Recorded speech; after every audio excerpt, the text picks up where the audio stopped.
A crowd of knights were standing in front of the entrance to the underground passage, discussing something. Putting a hand to his chin, the knight noted that it was already the third week. He wondered how long ago the main character had been there. Turning his attention to the entrance, the youth reported that about 10 hours had passed. He assumed that the second shift was already underway. "Oh, here it is, young blood," the man said. The main character appeared in front of the knight with a huge bag of slime. From the very beginning, it seemed to Leon that this was just another failure. The main character noted that each time he started coming out with a bag full of materials. He reported that it was not so easy to defeat the stone slimes. The dumbfounded crowd of knights turned their attention to Leon coming out of the underground passage. The main character's feet were shaded by the sun. Holding 2 bags of slime in his hands, Leon arrived outside. The knights' faces were shocked. Holding out a bag of material, the main character said that today was the last day. The knights were surprised by this. Leon smiled and said that no more slimes would bother them. The main character noted that they grow very slowly, unlike ratmen, so the knights will live clean for a while. Their eyes fell on the 2 bags of slime.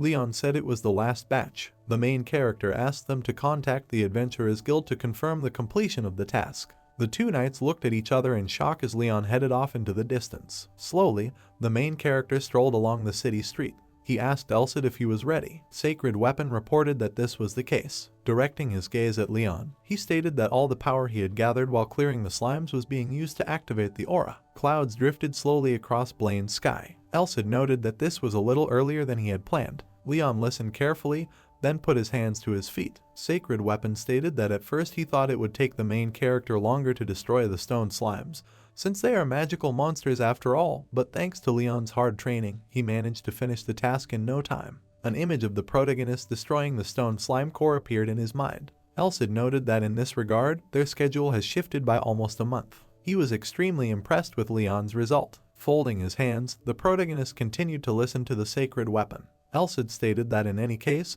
they had accumulated enough power to start using the aura. Focusing his gaze, the Sacred Weapon informed him that the time had come for Leon to learn how to use aura. Elsid asked if he was ready for this. With confidence on his face, the main character declared that he was ready. An image of Leon and Chloe standing next to some potion popped into his mind. Leon thought about how the descendants of noble families like Leon had been given this power since birth. He believed that by feeding the body with potions, they were building the foundation of their aura. An image of elite students taunting him appeared in the protagonist's mind. Leon was sure that this was the difference between nobles and ordinary people. He believed that the development of aura for ordinary people could not possibly outstrip the noble blood. Holding up his finger, Elsid noted that not everyone can survive the purification and opening of all aura channels. Leon's face was filled with shock. An image of Rodrigo appeared in Sacred Weapon's mind. However, all the magic that you have absorbed, as well as I, the Holy Sword, will protect your vital organs and blood vessels. We will simultaneously heal them, so everything should go smoothly, Elsid said.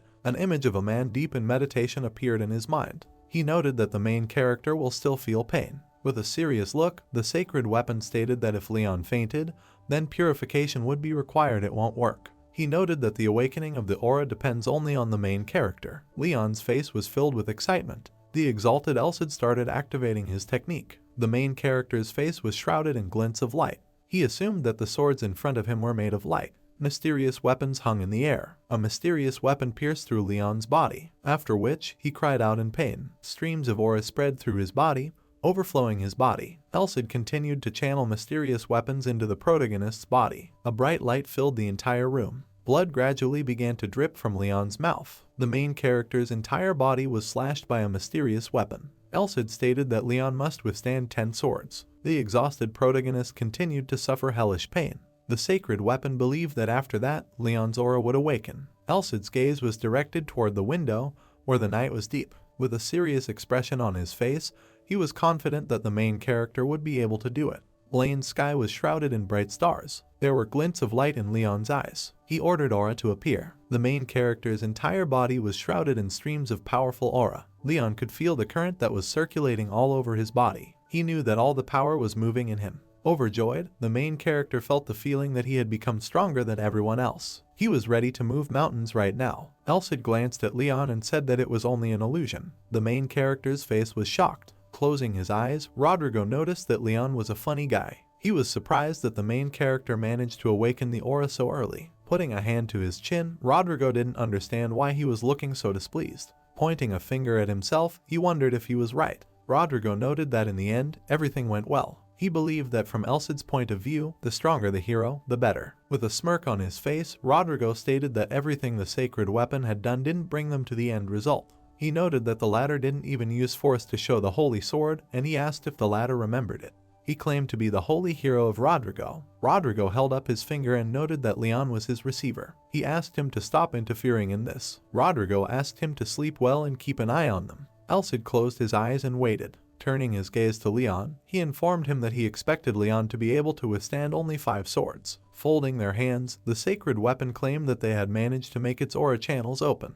Elcid pointed out that they now had to go through a hell of a lot of training to use everything properly. He said that now the main character is only a small child who has opened his gate of power a crack. Closing his eyes, Elcid declared that they still had a long way to go. Taken aback, Leon said he knew it. The protagonist's gaze was wary. His body was shrouded in many streams of aura. Leon was counting that his physical abilities hadn't changed. He believed that he could only feel the flow inside his body. The main character suggested that it was like the nervous system leaving the body. Turning its gaze to Leon, Sacred Weapon asked if he could feel his aura right now. Elcid noted that if the main character can concentrate, he will be able to control it. Leon was overwhelmed with positive emotions. He thought it was very cool. Pointing to the blackboard, Elcid began his story. Sacred Weapon noted that they understand the protagonist's joy at his new abilities, but first they need to repeat the basics of using aura. Elcid asked if Leon knew that aura has an individual attribute. Sacred Weapons noted that the most common attributes are those of one of the 5 elements. In his mind, he imagined an image of a table that represented the attributes of an aura. Elcid stated that this does not apply to the main character. With a smirk on his face, he reported that Leon was very lucky with his aura. After hearing this, the main character was taken aback. He asked what Elcid was talking about.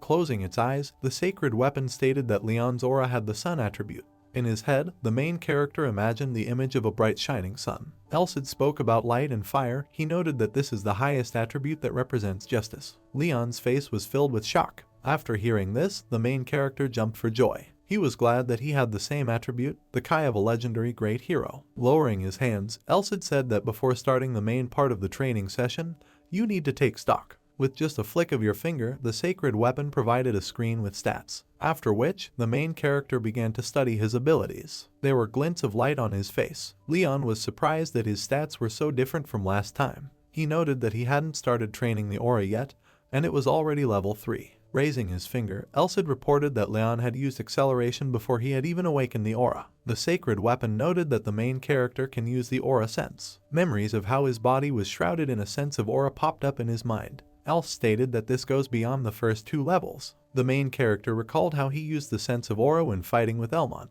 Putting a finger to his chin, Elcid reported that when Leon awakened his aura, the battle body had reached the 2nd stage. After which, the Sacred Weapon stated that the main character can be safely taught how to use the sword. Leon's face was filled with joy. Clenching his hands into fists, the protagonist was thrilled to be able to learn the fencing technique of Rodrigo himself. Directing his gaze to Elcid, Leon asked if they would start today. Sacred Weapon asked if the main character had fully recovered. The hotel's windows were filled with light. Elcid noted that he understood Leon's desire to become stronger, but before training, he needed to tell him something. Pointing its hand towards the window, Sacred Weapon reported that their enemies had appeared in the city. The main character's face was very surprised. A light haze rose over the city. Elcid said he didn't know exactly where they were, but he could feel their aura. Aiming its gaze at Leon, the Sacred Weapon spoke of the hero's enemies. Elcid noted that Leon, as a future hero, will have to be able to deal with enemies. With rage in their eyes, Sacred Weapons reported that from time to time, heroes defended the world from the invasion of monsters and bandits. Surprised, Leon asked who they were. With an angry look on his face, Elcid noted that it didn't matter right now. Sacred Weapons stated that if the protagonist needed to name them,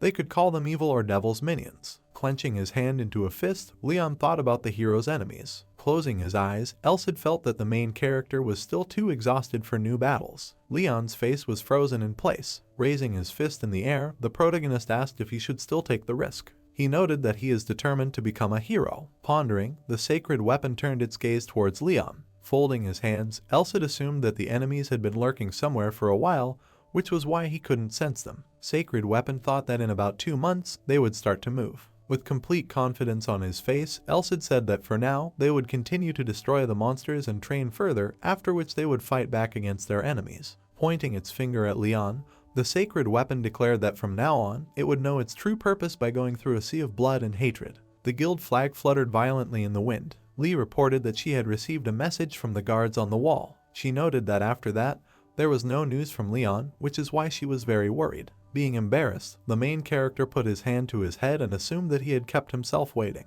A blush appeared on Lee's cheeks. She sensed that Leon had changed. Taken aback, the main character said that he had achieved a lot by destroying monsters. Lee's face was filled with admiration. She stated that this is an occasion to celebrate Leon's promotion. After which, the main character froze in shock. The guild walls were decorated with their banner. He asked her to repeat it again. A happy Lie repeated that she congratulated Leon on getting the C rank. The main character's gaze was directed at the brightly shining emblem. After picking it up, the main character was amazed that he got a rank without any checks. Lee noted that it was unusual, but Leon had hunted ratmen and stone slimes, and as a result, he received positive reviews. Memories popped up in her head, where the joyful knight talked about the main character's hard work. Lee reported that he had been promoted to the next rank through the use of thank you letters. With a smile on his face, Leon stared at the guild's logo. He was glad that he had received a rank increase after completing the quests. Elsid grinned and praised the main character. Sacred Weapon noted that Leon can now take on tasks slightly higher in difficulty than before, which makes it easier to find evil.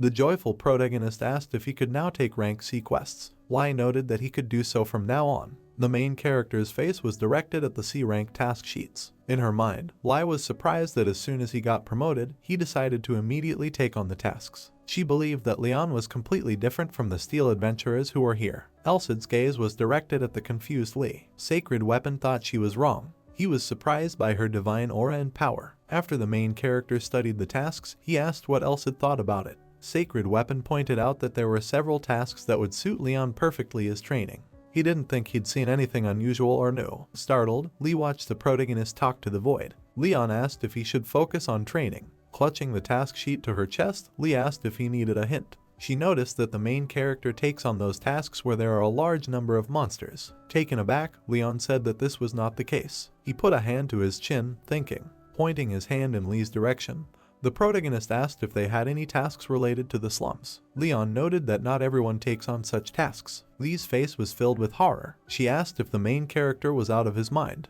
An image of people sitting in the old back streets of the city appeared in her mind. Lee reported on rumors that the slum is inhabited only by poor people. She noted that Blaine's slums were a little different. The plot showed us the criminals who live in the slums. Lee told the main character that there is a territory of illegal criminals. With confidence on his face, Leon believed that he would find what he was looking for there. Looking down, Lai reported that there weren't any tasks that were directly related to the slums right now. Taken aback, she noted that the slums were mostly occupied by mercenaries, not adventurers. Thinking about it, Leon thought that adventurers don't come into conflict with humans. An image of men fighting each other appeared in his mind. The main character believed that almost all that is done in the slums is fighting. Leon imagined an army of knights in his mind. He understood that unfortunately, he couldn't become a mercenary due to some restrictions. The main character believed that just loitering around the slums without a goal could be dangerous. Lee put her hand to the paper and asked what Leon thought of the assignment. Picking up the task sheet, the main character read that he needed to destroy the living armor in an abandoned house. An image of a ghost in armor standing in front of the old house appeared in his mind. Lee talked about the decorative armor that is lying around in an abandoned house. It turned into a monster in a living armor. She noted that this task has been with them for a long time. Putting a finger to her cheek, Lai stated that although the reward was small, only a couple of people in this city were capable of destroying living armor. With his head down, Leon was thinking about the fact that he had a holy sword, which shouldn't be a problem. Startled, Lai reported that the mansion was located next to a slum. She noted that this will help the main character to move around the territory. Hearing this, Leon froze in one position. Holding the task sheet in his hands, he believed that thanks to this piece of paper, he would be able to get there. There was a painting of their coat of arms in the guild. The main character thought that even if the power of the slums was strong, they wouldn't conflict with the Adventurers Guild. Leon believed that if they attacked a weak adventurer, there would definitely be adventurers ranked much higher. An image of a D-rank adventurer being attacked by bandits appeared in his mind. The main character gave the example of a rank adventurers who solved national issues. He was thinking about how higher-ranked adventurers would free the weaker one from problems. A smile could be seen on Lee's face. Leon put his hand to his head and looked confused. The sun glinted off the guild building. The main character thanked Lee and said that now he is her debtor. Taken aback, she replied that it was not worth doing and that it was her job. Lai smiled and handed the main character a bag of rewards. She reported that this was a reward given to him for clearing the fortress of stone slimes. Lee noted that the amount is not small, as the platoon commander decided to slightly increase the fee. Leon picked up the bag and shook it. A grin spread across his face. Raising his finger in the air, the protagonist turned to Lee. He asked if he could ask another question. She accepted his request. Leon's face was in shadow. The main character asked if he could tell where Blaine's church was. Lee's face was filled with surprise. Shocked, Lee asked what exactly Leon meant. Turning his head to the side, the main character said that he needed to see something. Her face was full of excitement. Leon's gaze was directed in Lee's direction. He was thinking that everything had happened as expected. Just like Else had said, if Rise took me for a new hero, then I need the Order's help, the protagonist continued to think. An image of the knight who had appeared in front of the cleric appeared in his mind. He thought that there are exceptions when you can use an ordinary church. An image of knights fighting off enemies appeared in his mind. Leon believed that no one dared to desecrate this monastery afterward. The main character was sure that regardless of the origin, the rules for everyone will be the same. He was thinking that the same reason applies to the Iron Chain Knights. Shocked, Lee reported the Prima area to the northeast. She said he was number 13. Raising his hand, the protagonist thanked her, after which Lai fell into a stupor. Putting her hands to her mouth, she thought of a hero looking for a denomination, which she assumed meant that a powerful enemy had appeared somewhere. Falling to the floor in surprise, Lai thought that even as a guild employee, it took her a while to realize. She thought she was stupid. Else had grinned, noting that this was unusual. As they headed down Blaine Street, Sacred Weapon stated that this was the most effective way to avoid revealing their true identity. Else had believed that the hero who was a D rank was now a C rank adventurer.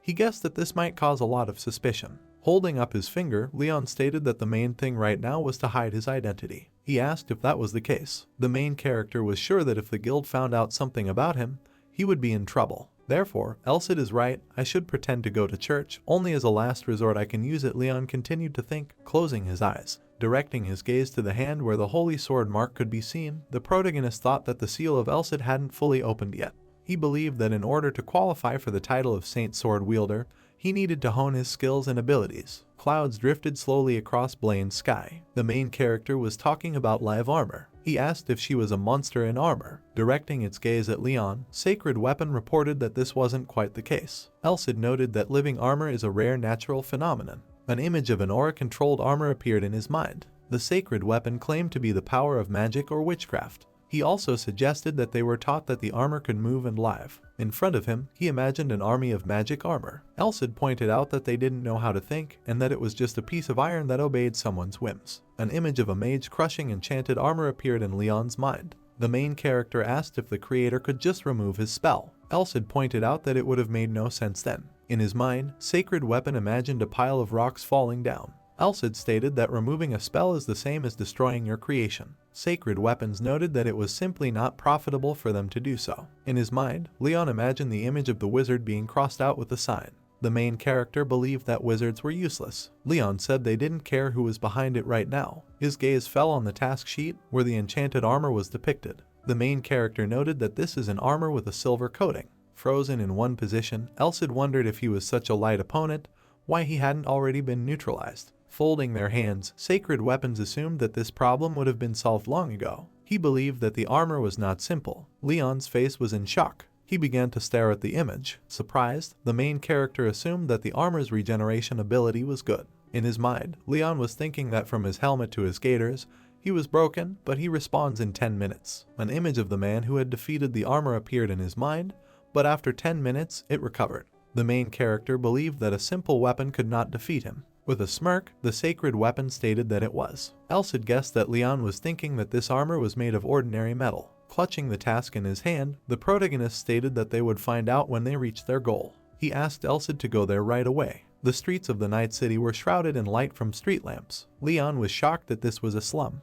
Looking at the area, the main character turned his attention to the people who were having a conversation. Leon noticed that it was much busier than he had thought. The Sacred Weapon agreed with him. The excited protagonist turned to Elsid. Leon reported that as soon as he stepped outside, he felt an unpleasant feeling. The main character asked if there were any enemies who were chasing him. Hand on side, Elsid noted that if the enemies were nearby, he would have told him right away. After thinking about it, the sacred weapon stated that it could guess why Leon was feeling this way. Surprised, the main character asked why this was so. Elsid claimed that this was because of Asen's. An image of a man with an aura appeared in sacred weapon's mind, being watched by many creatures. Elsid reported that the solar aura is sensitive to the dark aura. Sacred weapon noted that since Leon looks young, the surrounding people are looking at him and examining him. The main character drew attention to how many incredulous eyes were directed in his direction. Elsid stated that their evil aura enveloped Leon, making him feel strange. The excited protagonist crossed his arms. Leon noted that it was even worse now. Leon's body shook violently. The main character said that this feeling is like needles on the body.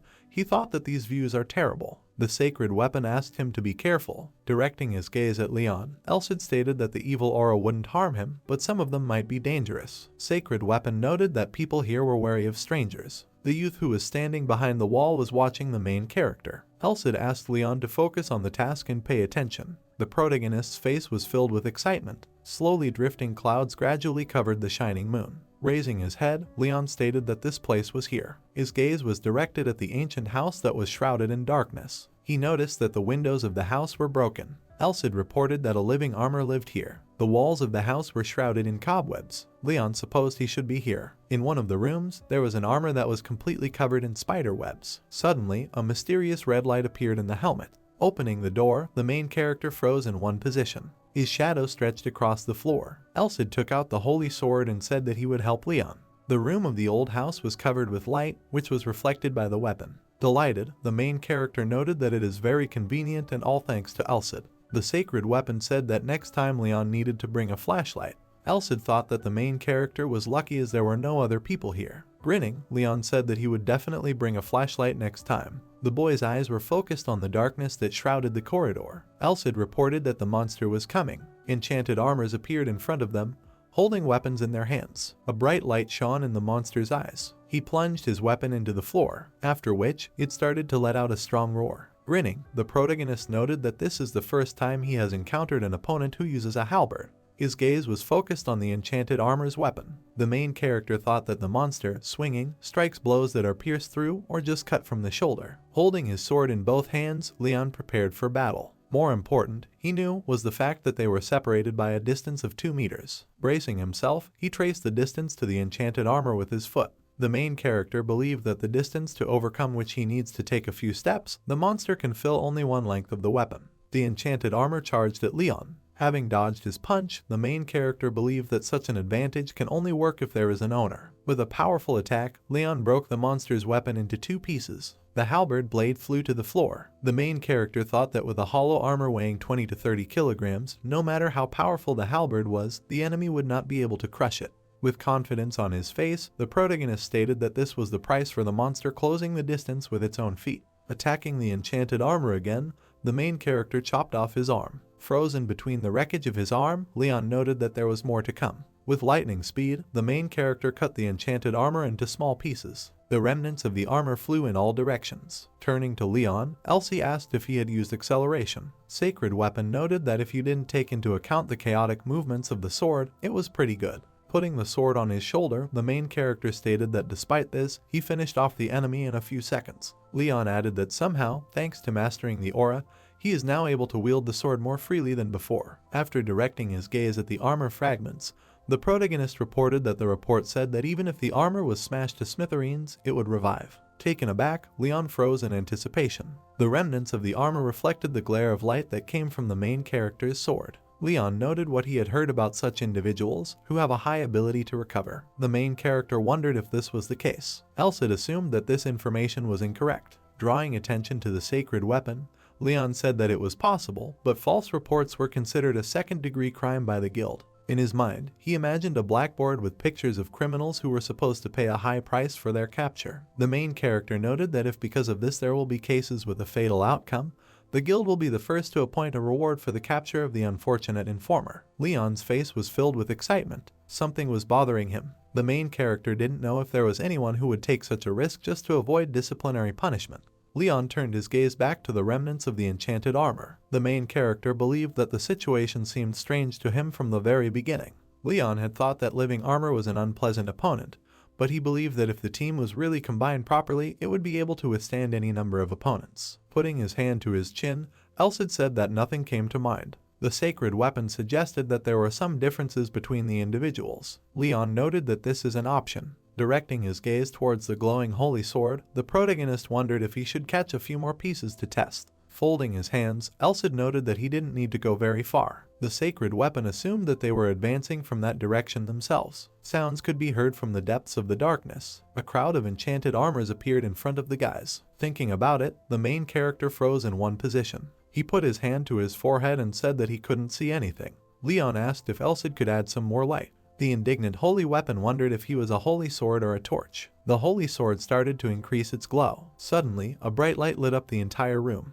Directing his gaze to the sword, the protagonist was struck by a bright light that didn't hurt his eyes. In his mind, Leon called it the noble light. After which, the startled protagonist heard some screams. The enchanted armor screamed in pain. Leveling his sword at them, Leon didn't understand what was happening to them. A bright red light could be seen from the armor. Enraged monsters rushed at the main character, after which Leon started dodging multiple attacks. Parrying their blows, the main character thought that they decided to attack all together. After blocking the blow with the halberd, Leon knew that he could guess the direction of their attacks, but the attack itself was complete. The main character's face reflected the light from Elsid's technique. After cutting the armor in two, Leon wasn't sure if they could be called real military power. The main character wondered how long, according to the enchanted armor, attacks that are executed as if according to a textbook will work. Frozen in one position, Elsid turned to Leon. Suddenly, the main character heard some sounds from behind. At the last moment, he managed to dodge the monster's attack, after which he decided to step back. Turning his gaze to the sacred weapon, he asked what was wrong.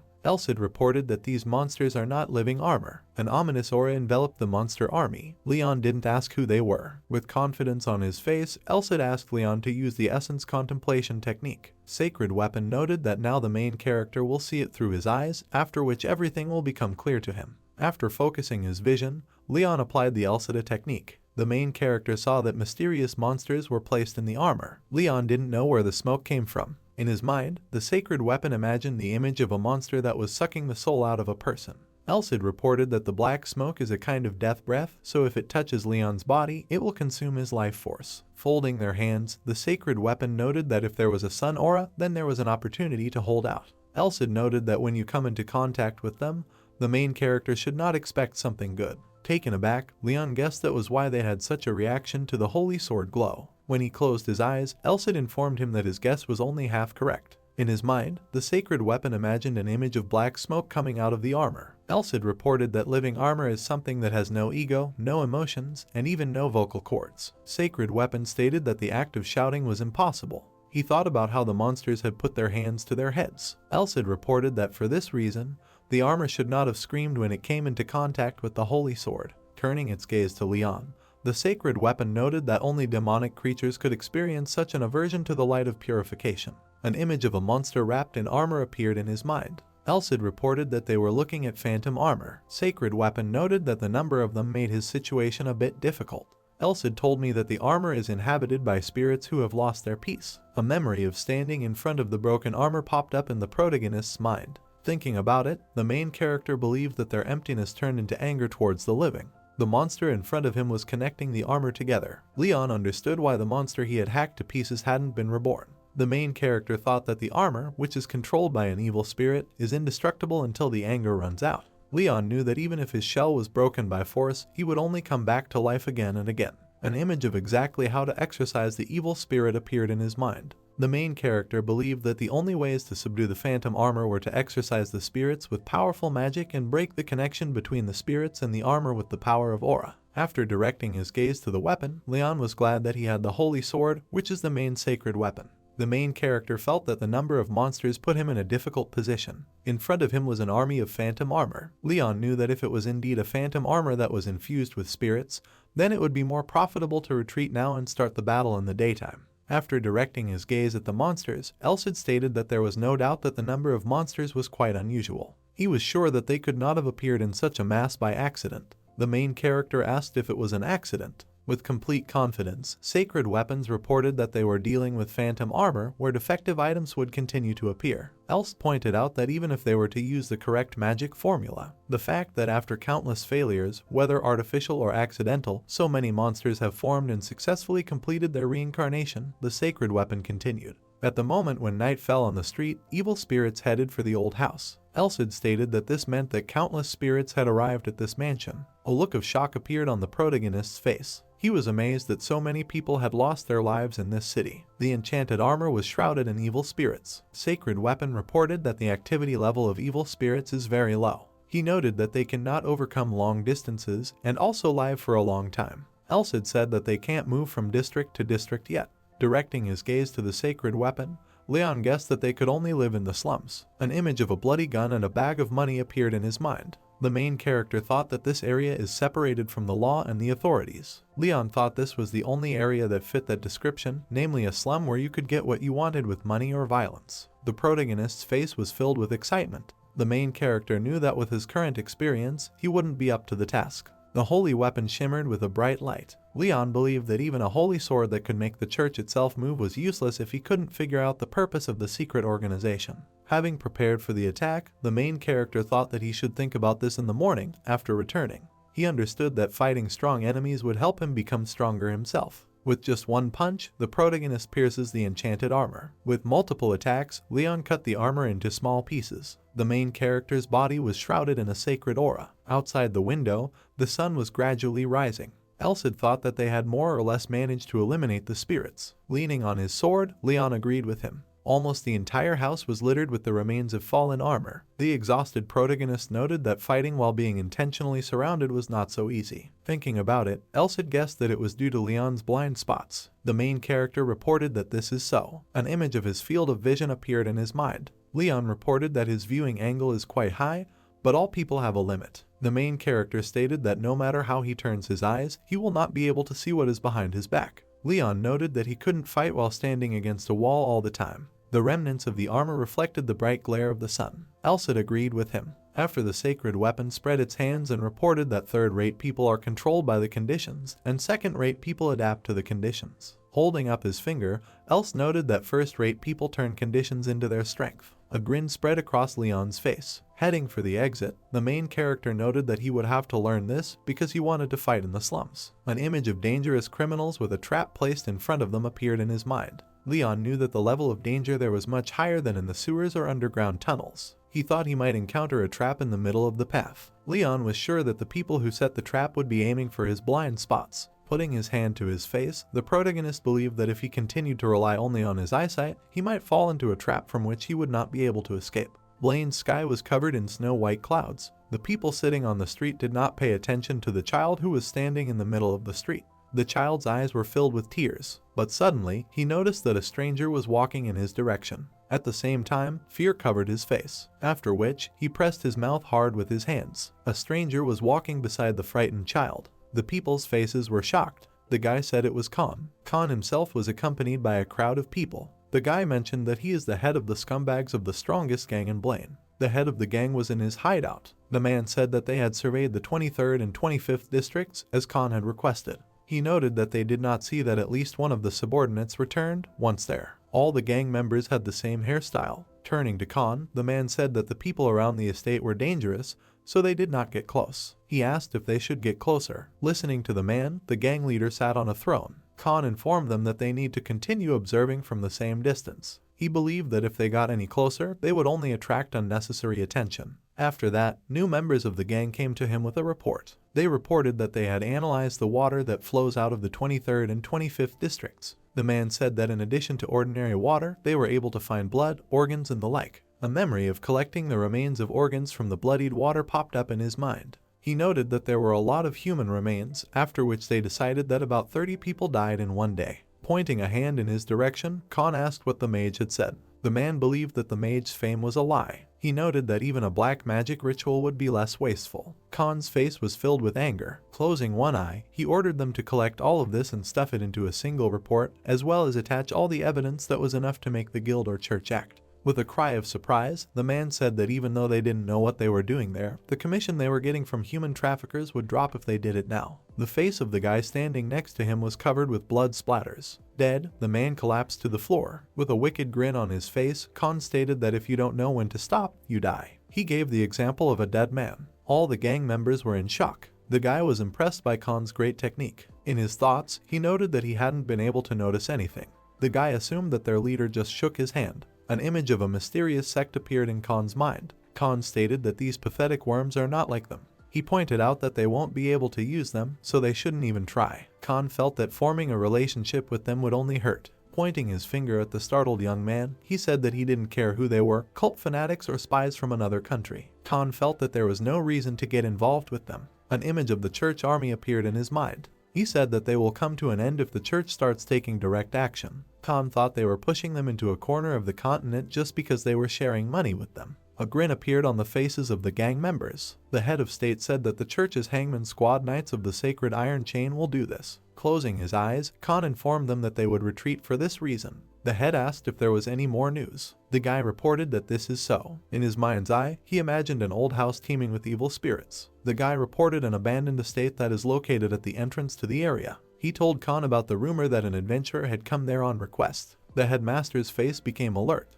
The guy noted that more than a week had passed since that moment. He said that the adventurer earned his name by destroying all sorts of monsters, such as ratmen and stone slimes. The plot showed us how the main character delivers the tales of the ratmen to Lee, and then returns from the underground passage with bags full of stone slime. The guy said that before this adventurer was called Cat and now Cleaner. Evening was gradually falling on the city street. He assumed that the adventurer's nickname was due to the fact that he takes orders thrown by others. With a smirk on his face, Khan was interested in the main character. Putting his hand to his chin, the head talked about an adventurer who takes cheap orders. Khan suggested that he will be able to use the main character. Night fell in Blaine. Leon's window was shrouded in a powerful flood of light. Concentrating, the protagonist closed his eyes. His body was shrouded in a holy aura. The training process gave Leon a lot of pain. Exhaling, Leon dropped the sword to the floor, then tried to catch his breath. Directing his gaze at the main character, Elsid asked if he felt the aura move through his body. A tired Leon reported a strange feeling. Folding its hands, the sacred weapon declared that a sincere, ordinary person was far better than a sloppy genius. He was encouraged that Leon was doing well in his training. Leaning on the bed, the main character said that he feels as if he is dying and resurrected with each passing test. Leon noted that because of this relief, he doesn't feel like he's growing at all. With just a flick of his fingers, the sacred weapon unleashed a technique that allowed Leon to see his stats. He asked the main character to look at it. Leon's gaze was directed towards the screen that informed him of his current skills. Surprised, the protagonist asked why he had such a weak aura. Leon noted that the last time she was at the elementary level. With a smirk on his face, Elsid noticed the main character's rapid growth. Sacred Weapon noted that all of this was expected as he was teaching it. Elsid stated that Leon learns what other people spend hundreds of hours doing. The main character's face was filled with confusion. Leon noted that the 7-star sword wasn't added here. Enraged, Elsid stated that the main character couldn't call himself a sword master if he couldn't even learn one technique. Sacred Weapon asked if Leon had a conscience since he still couldn't figure it out. The plot showed us a cluster of stars that came from Rodrigo. The 7-star sword is also known as the Great Chariot, the secret art of swordsmanship developed by Rodrigo in his youth. Sacred Weapon noted that Leon can only be called a true master when he can use all 7 forms of the arcane art. With complete confidence on his face, the protagonist stated that he wanted to learn at least one of them before meeting Molly's. Leon asked if he could combine a 7-star sword and a saint, then he wouldn't be able to defeat his opponent. Folding his hands, Elsid said that anyone would die, with the exception of a rank a master. Leon thought that would be enough. Clenching his hand into a fist, the main character said that since he could not become stronger than the enemies in the slums in 2 months, then he needed a trump card, which can be used as a last resort. Even knowing how to manifest weapon aura is useless if you don't know how to use it properly, Leon continued. The sacred weapon turned its gaze to the windows behind it. Motivated, the main character asked Elsid to start. He noted that he will train while he can. Sacred Weapon reported that they were happy with the protagonist's enthusiasm, but they would finish today. Shocked, Leon wondered why. Watching the angry gang members, Elsid informed them that they had guests. After the main character went to the window, he asked if they were guests. Sacred Weapons considered that they were clearly not tenants. Pointing a finger at himself, Leon assumed they'd come for him. While observing the gang members, Sacred Weapon reported that it couldn't sense any monsters or anyone stronger than them. Elsid thought that you could tell from their appearance that they were bullies. Shocked, Leon suggested that they might be from the slums. Looking out the window, Sacred Weapon guessed that they weren't friendly. Also, Elsid didn't think they wanted to fight. The main character believed that they should be met. He assumed they had a hunch about finding Molly's. A bright light shone from the doorway. After Leon opened the hotel door, the gang members appeared in front of him. Pointing his finger in the direction of the main character, the guy asked if he was a cleaner. Leon said it was true. With a smirk on his face, the man apologized for coming unannounced. The guy said they were here on orders from above. They hoped for understanding. Surprised, the protagonist asked them again. Putting their hand to their face, the guys reported that they were members of a gang called Scumbags. Leon was taken aback as he watched the gang members stand in a pose. An image of Khan appeared in the protagonist's mind. Leon had heard about them when he was gathering information. Leon thought that it was a gang led by Khan Feng, who is known to everyone as the man who divided the slums in three. Pointing his finger at Leon, the guy informed him that the head was looking for him. He said they were told not to push if the main character didn't want to go. The guy believed that Leon would obediently go with them. Closing his eyes, the main character asked for directions. The gang members' faces were filled with shock. Leon felt that Khan wouldn't have called him out for nothing if he wasn't planning on doing something with him. The protagonist's face was brimming with confidence. Leon thought that as long as he mentioned the name Khan Feng, most will immediately get out of his way. The main character was sure that this was his chance to get into the heart of the slums. Sacred Weapon's face was filled with doubt. Elf stated that he can tell what Khan is up to. Leon knew that. The moon was shining brightly, and clouds drifted slowly across it. The main character assumed that Feng wanted to entrust him with a job that he couldn't ask the guild for. A grin spread across his face. Leon believed that if Khan was planning to use him, then he would use Khan too. The man stopped and pointed to the door where Feng was standing. Suddenly, at the corner of an alley, a running youth appeared in his path. With his shoulder, he accidentally brushed the man, after which, the young man fell to the ground, dropping the bag of apples. He apologized to the man. His face was filled with fear. Directing his gaze at the man, he assumed that he was from the gang of scumbags. The enraged man started beating up the shocked youth. He asked him why he wasn't looking where he was going.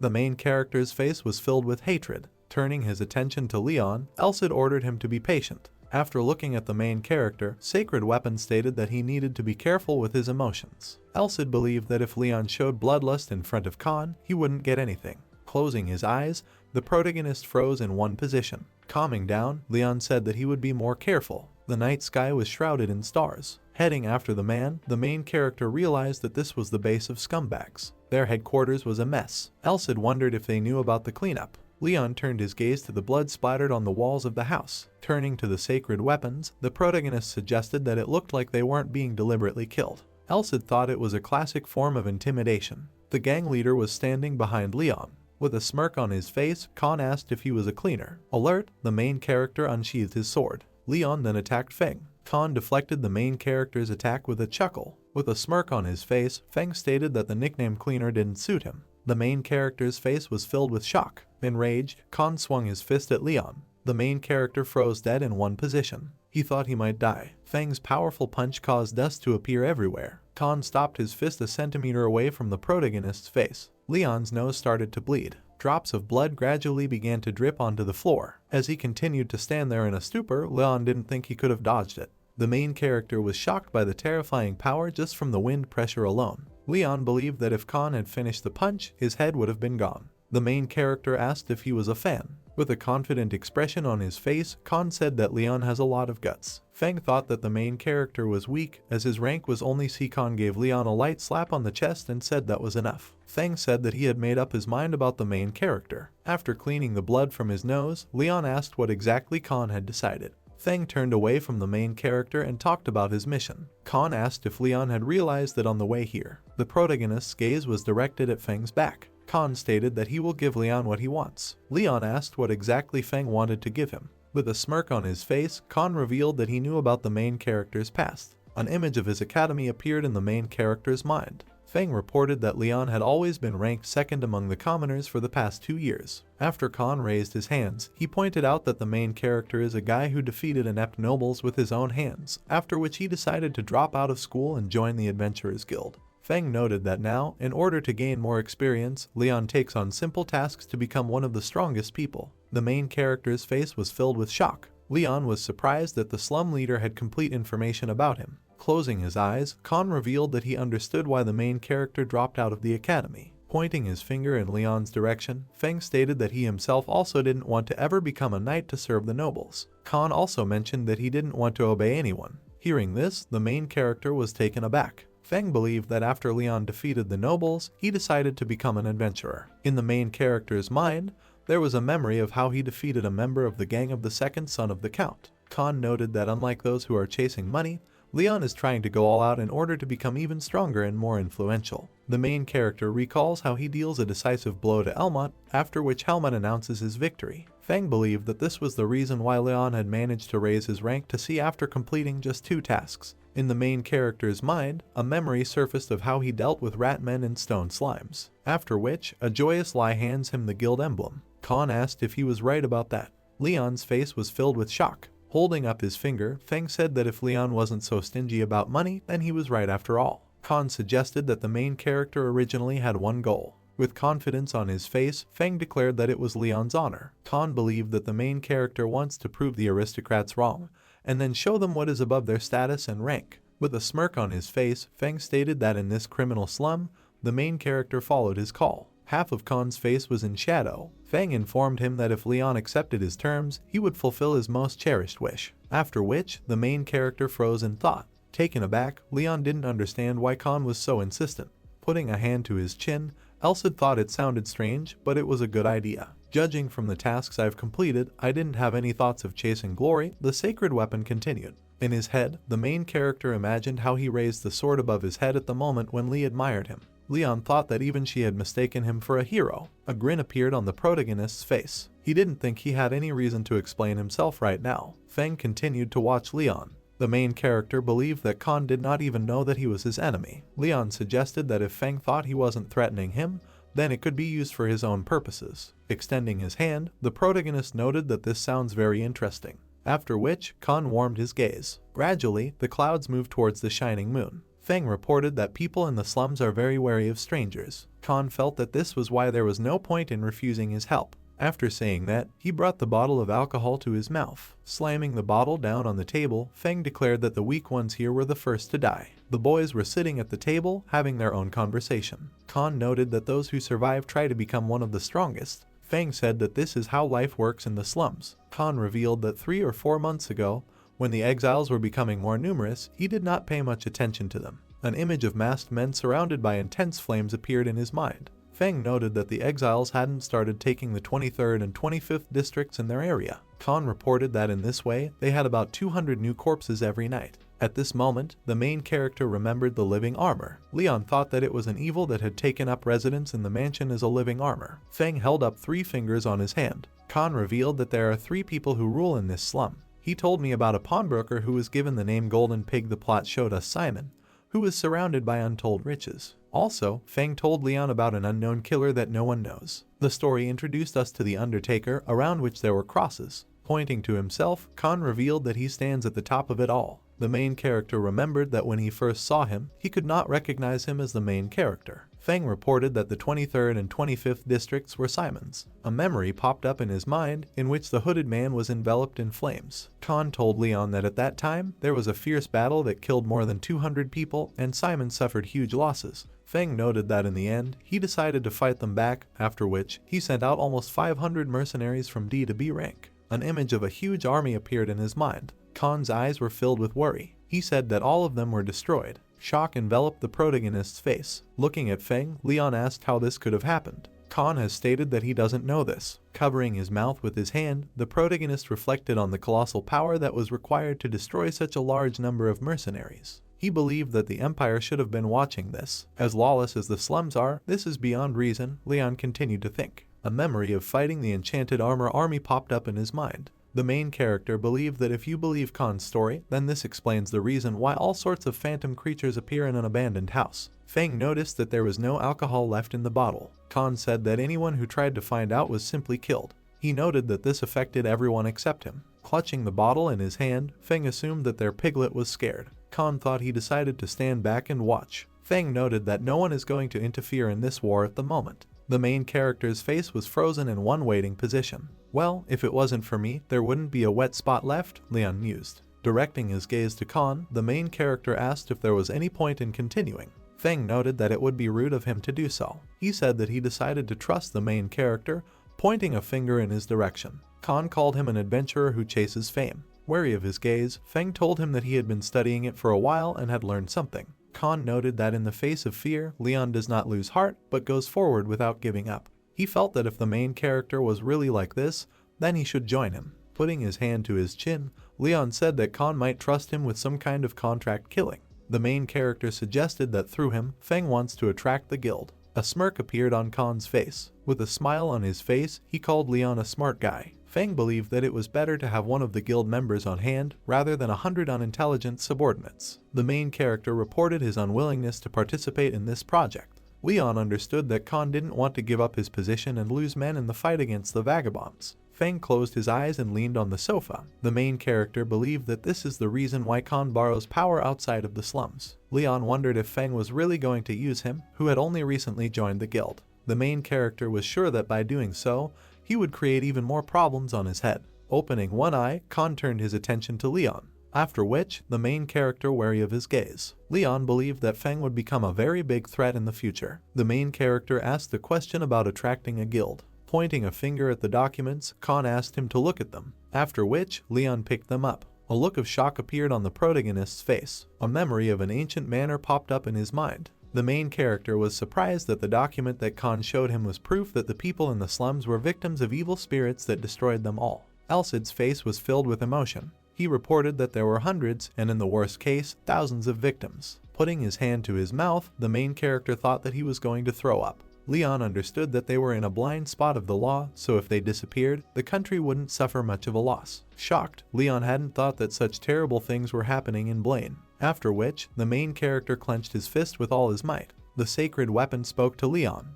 Directing his gaze downwards, the protagonist asked if it was okay to leave things as they were. Khan said that this is not the case because the district heads know their strengths and positions, which is why it is so easy to defeat them. Wary of his own eyes, Feng noted that if Leon had doubts about someone, then he should not trust them. The protagonist's face was brimming with confidence. Leon finally understood why they needed him. Holding up his thumbs up, Khan stated that the main character has proven his true identity. Feng pointed out that it would be enough for them to make the pathetic worms above them believe in the atrocities that were going on here. Khan believed that this is why the main character should somehow survive and help in this. Leon grinned and said it was rude. The main character realized that in any case, he must survive. Leon noted that if he died, he would not be able to bring any evidence. He asked Feng not to doubt him, after which Khan started laughing hard. With a smirk on his face, Feng asked if Leon accepted the terms. Banging the table, the main character agreed with Khan. Feng closed his eyes and thought. The main character thought that it was hard to find such information in the slums right now. Leon knew that if he accepted this assignment, he could save a lot of lives. In the hands of the main character were a blade and a small bag. Khan revealed that Leon can pick it up.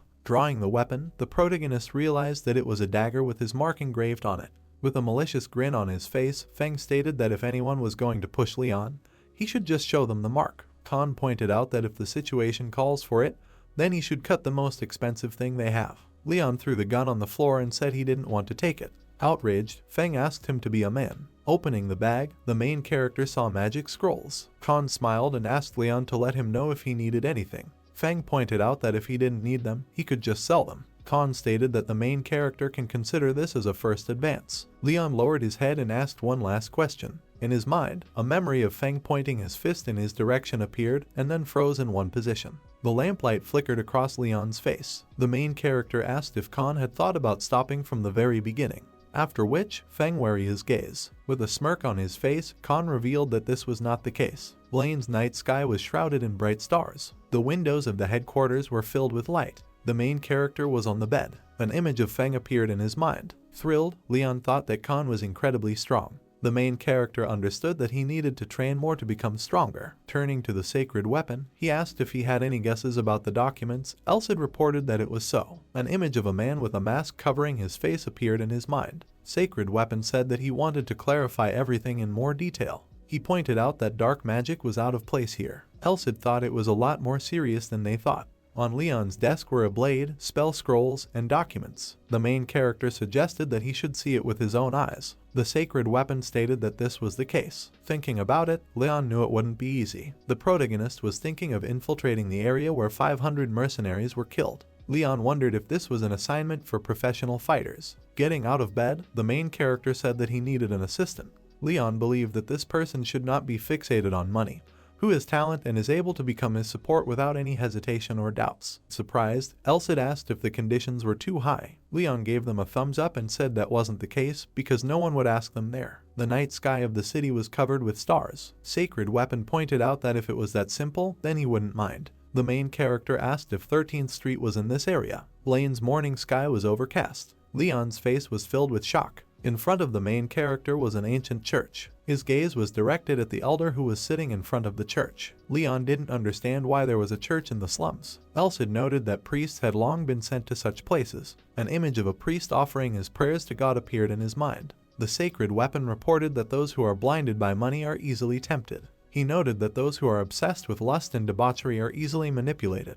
Elsid said that the priest does not belong to any of the parties because he is different from everyone else. An image of a divine being that was shrouded in light appeared in his mind. The Sacred Weapon revealed that the only things the priests hold to are their own beliefs and the teachings of the goddess. Elsid believed that none of these methods could fool them. The main character noted that no cheap tricks will work on them. Leon's face was full of confidence. The main character stated that there was nothing they could do. Leon noted that he doesn't want to call himself a novice, but he will try something. The main character appeared before the clergyman. Leon believed that if he revealed his identity, he wouldn't be able to reach the priests. The main character was sure that he needed to be quieter than water and lower than grass. Smiles filled the faces of the townspeople. Leon reflected that it was unlikely that normal people would be found in the slums, but looking at the common people, he could tell that these were just mere speculations. The main character was sure that the people who live here simply do not look at his pockets and belongings. He believed that this was proof that trust between people remains. Leon's hair fluttered gently in the wind.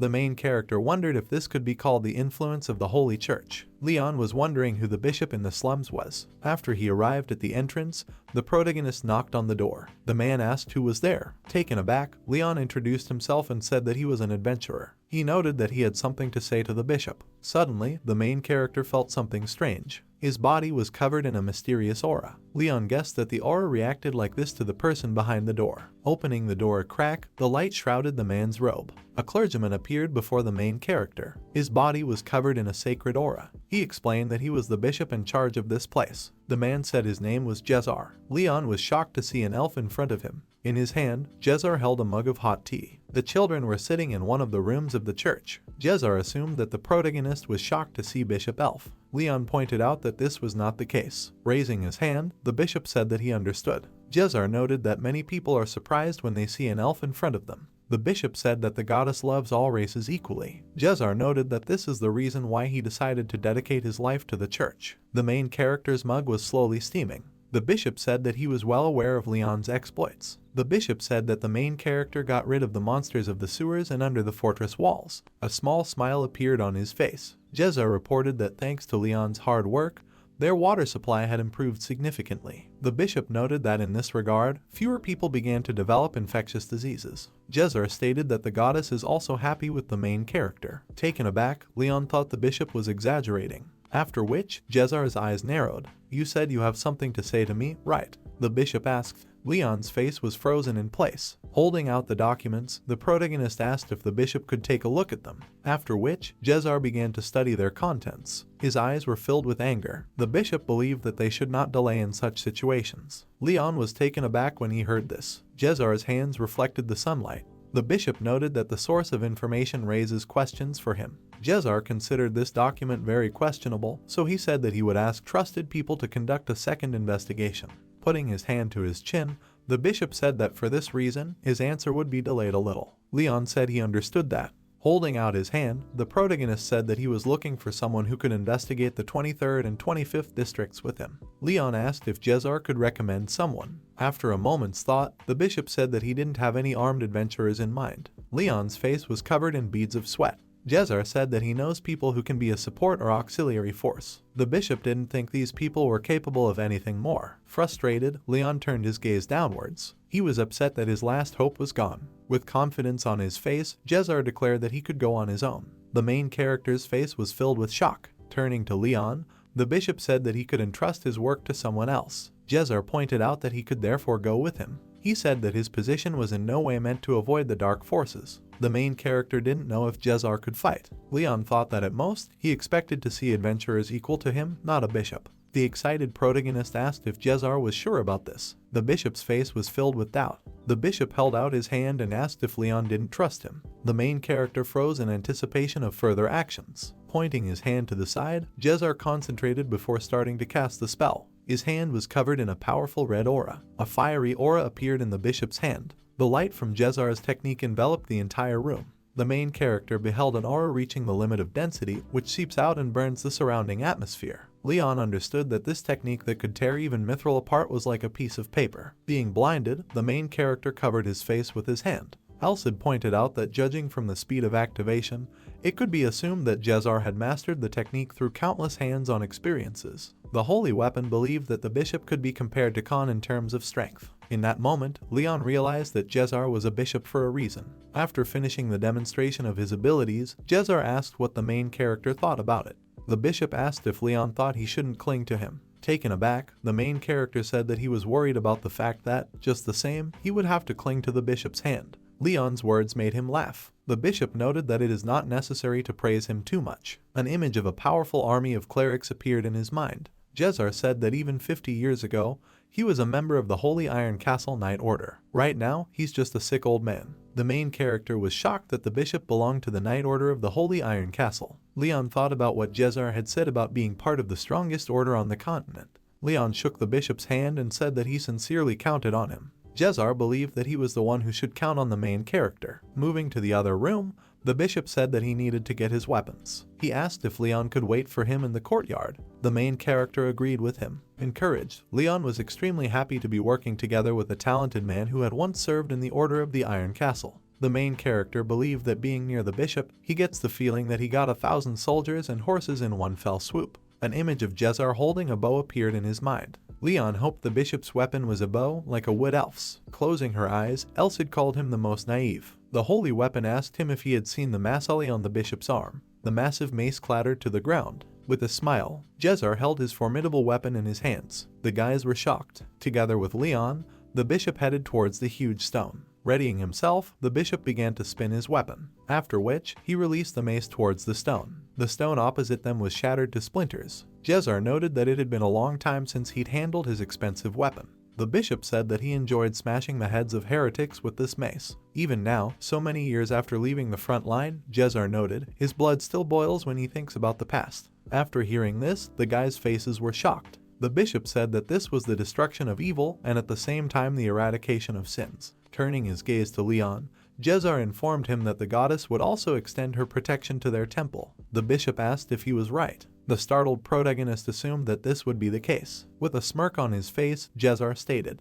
that it will be beyond any doubt. Blaine's evening sky was shrouded in clouds. Leon walked down the city street, lost in thought. Turning to Elcid, the protagonist asked if the bishop was following them. Sacred Weapon reported that this was the case. Leon didn't think Jezar should go into a criminal den dressed as a priest. The main character mentioned that for this reason, he asked him to change into the clothes that are usually worn in the slums. The bishop wore a hood over his head. The main character's body was shrouded in an aura. Leon thought that some things seemed strange to him. The main character knew that he was sensing the bishop's presence thanks to his sense of aura. He was surprised to be able to detect it with any of his senses. Directing his gaze at Leon, Elcid reported that it was all a vegetable garden or a skill. The Sacred Weapon said that by using his aura, Jezar seemed to erase his presence. Elcid noted that this skill is quite difficult to use while driving. Sacred Weapons thought the bishop was experienced enough for this. As the drunk man walked forward, he bumped into Jezar. Indignant, he asked the bishop to be careful and take off his shoes. Suddenly, the man realized that Jezar had disappeared.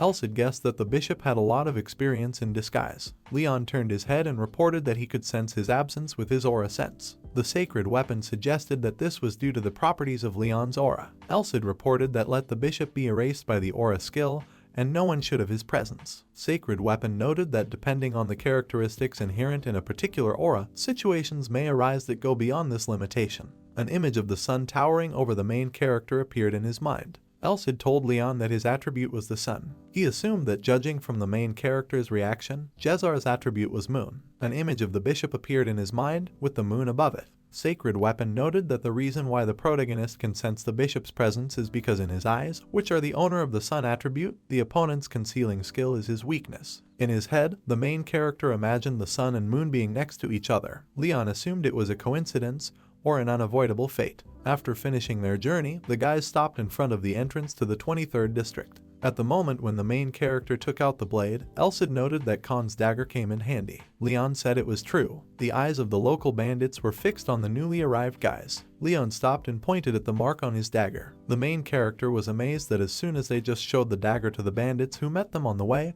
they immediately gave way. The excited criminals immediately dispersed in different directions. With a smile, Jezar noted something he'd never imagined they'd find their way into this slum so easily. The bishop said that the main character is really an outstanding person, as they say. Thinking about it, Jezar assumed that all this was due to the patronage of the goddess. The bishop wondered if they could arrange a trial for impudent heretics who engage in blasphemy. After hearing this, the guys were shocked. Opening the door that led to the basement, Leon informed them that this was the beginning of the realm of evil. The main character noted that it is dangerous to be on the surface, so they are used by the sewer tunnel, as Khan taught him. Using a special technique, Jezar illuminated the tunnels with light. Water flowed in the vast sewers. Suddenly, the guys heard some sounds. The bishop asked Leon to be quiet. Their eyes were fixed on the grate above them. The man asked if that was all for today. He reported that one victim rebelled, so they were unable to meet their quota. The man said that they had to deal with another 12. Although, to be honest, 70 people is a bit much for one day, he continued.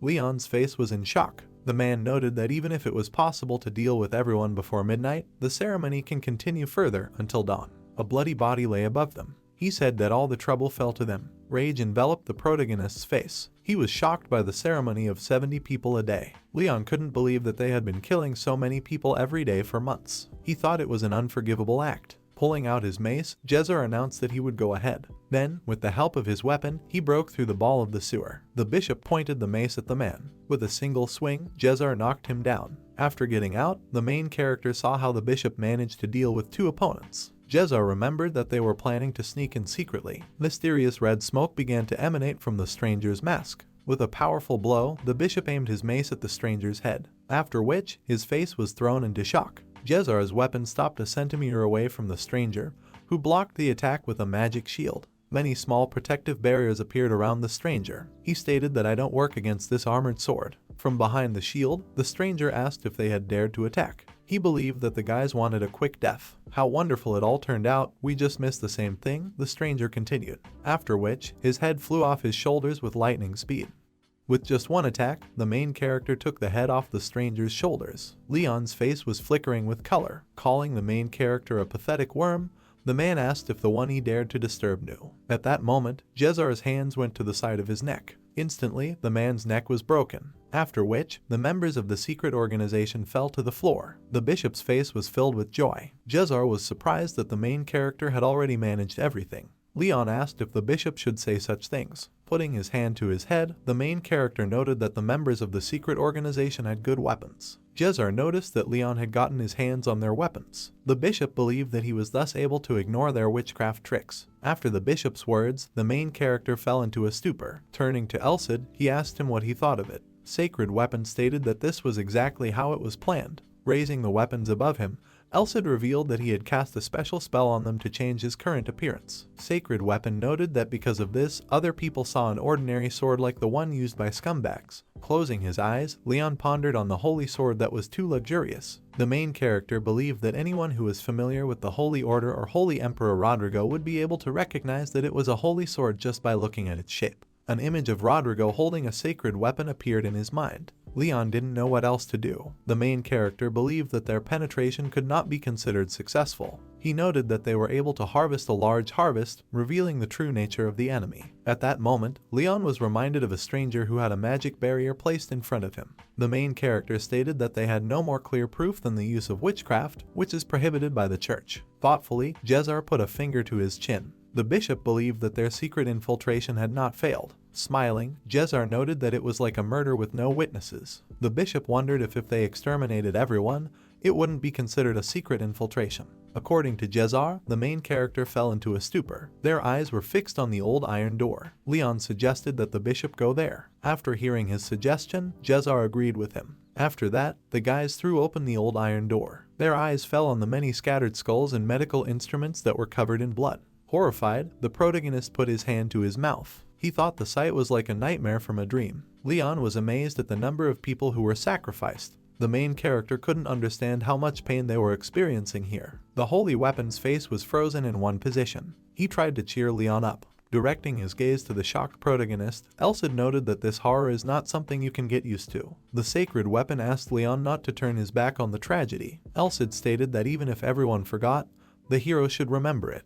An image of skulls and rebellious members of a secret organization appeared in the main character's head. Sacred Weapon believed that this tragedy was an enemy that Leon would have to fight for the rest of his life. Staring down, the main character asked if the Demon King was his enemy. Elsid was surprised that Leon thought his only enemy was the Demon King. Directing his gaze to the main character, Elsid said that this world is not so easy to save if he kills only one villain. After which, Leon was thrown into shock. The image of the Demon King appeared in Sacred Weapon's mind. Elsid claimed that the Demon King was behind the poverty of the poor and the sickness of the sick. Sacred Weapon asked Leon if he thought there was a reasonable solution to this calamity. In his mind, Elsid imagined the image of a powerful holy sword. The Sacred Weapon asked if it was possible to destroy poverty or order diseases with the holy sword. Elsid reported that compared to this, a Demon King that can be slaughtered with a sword is nothing.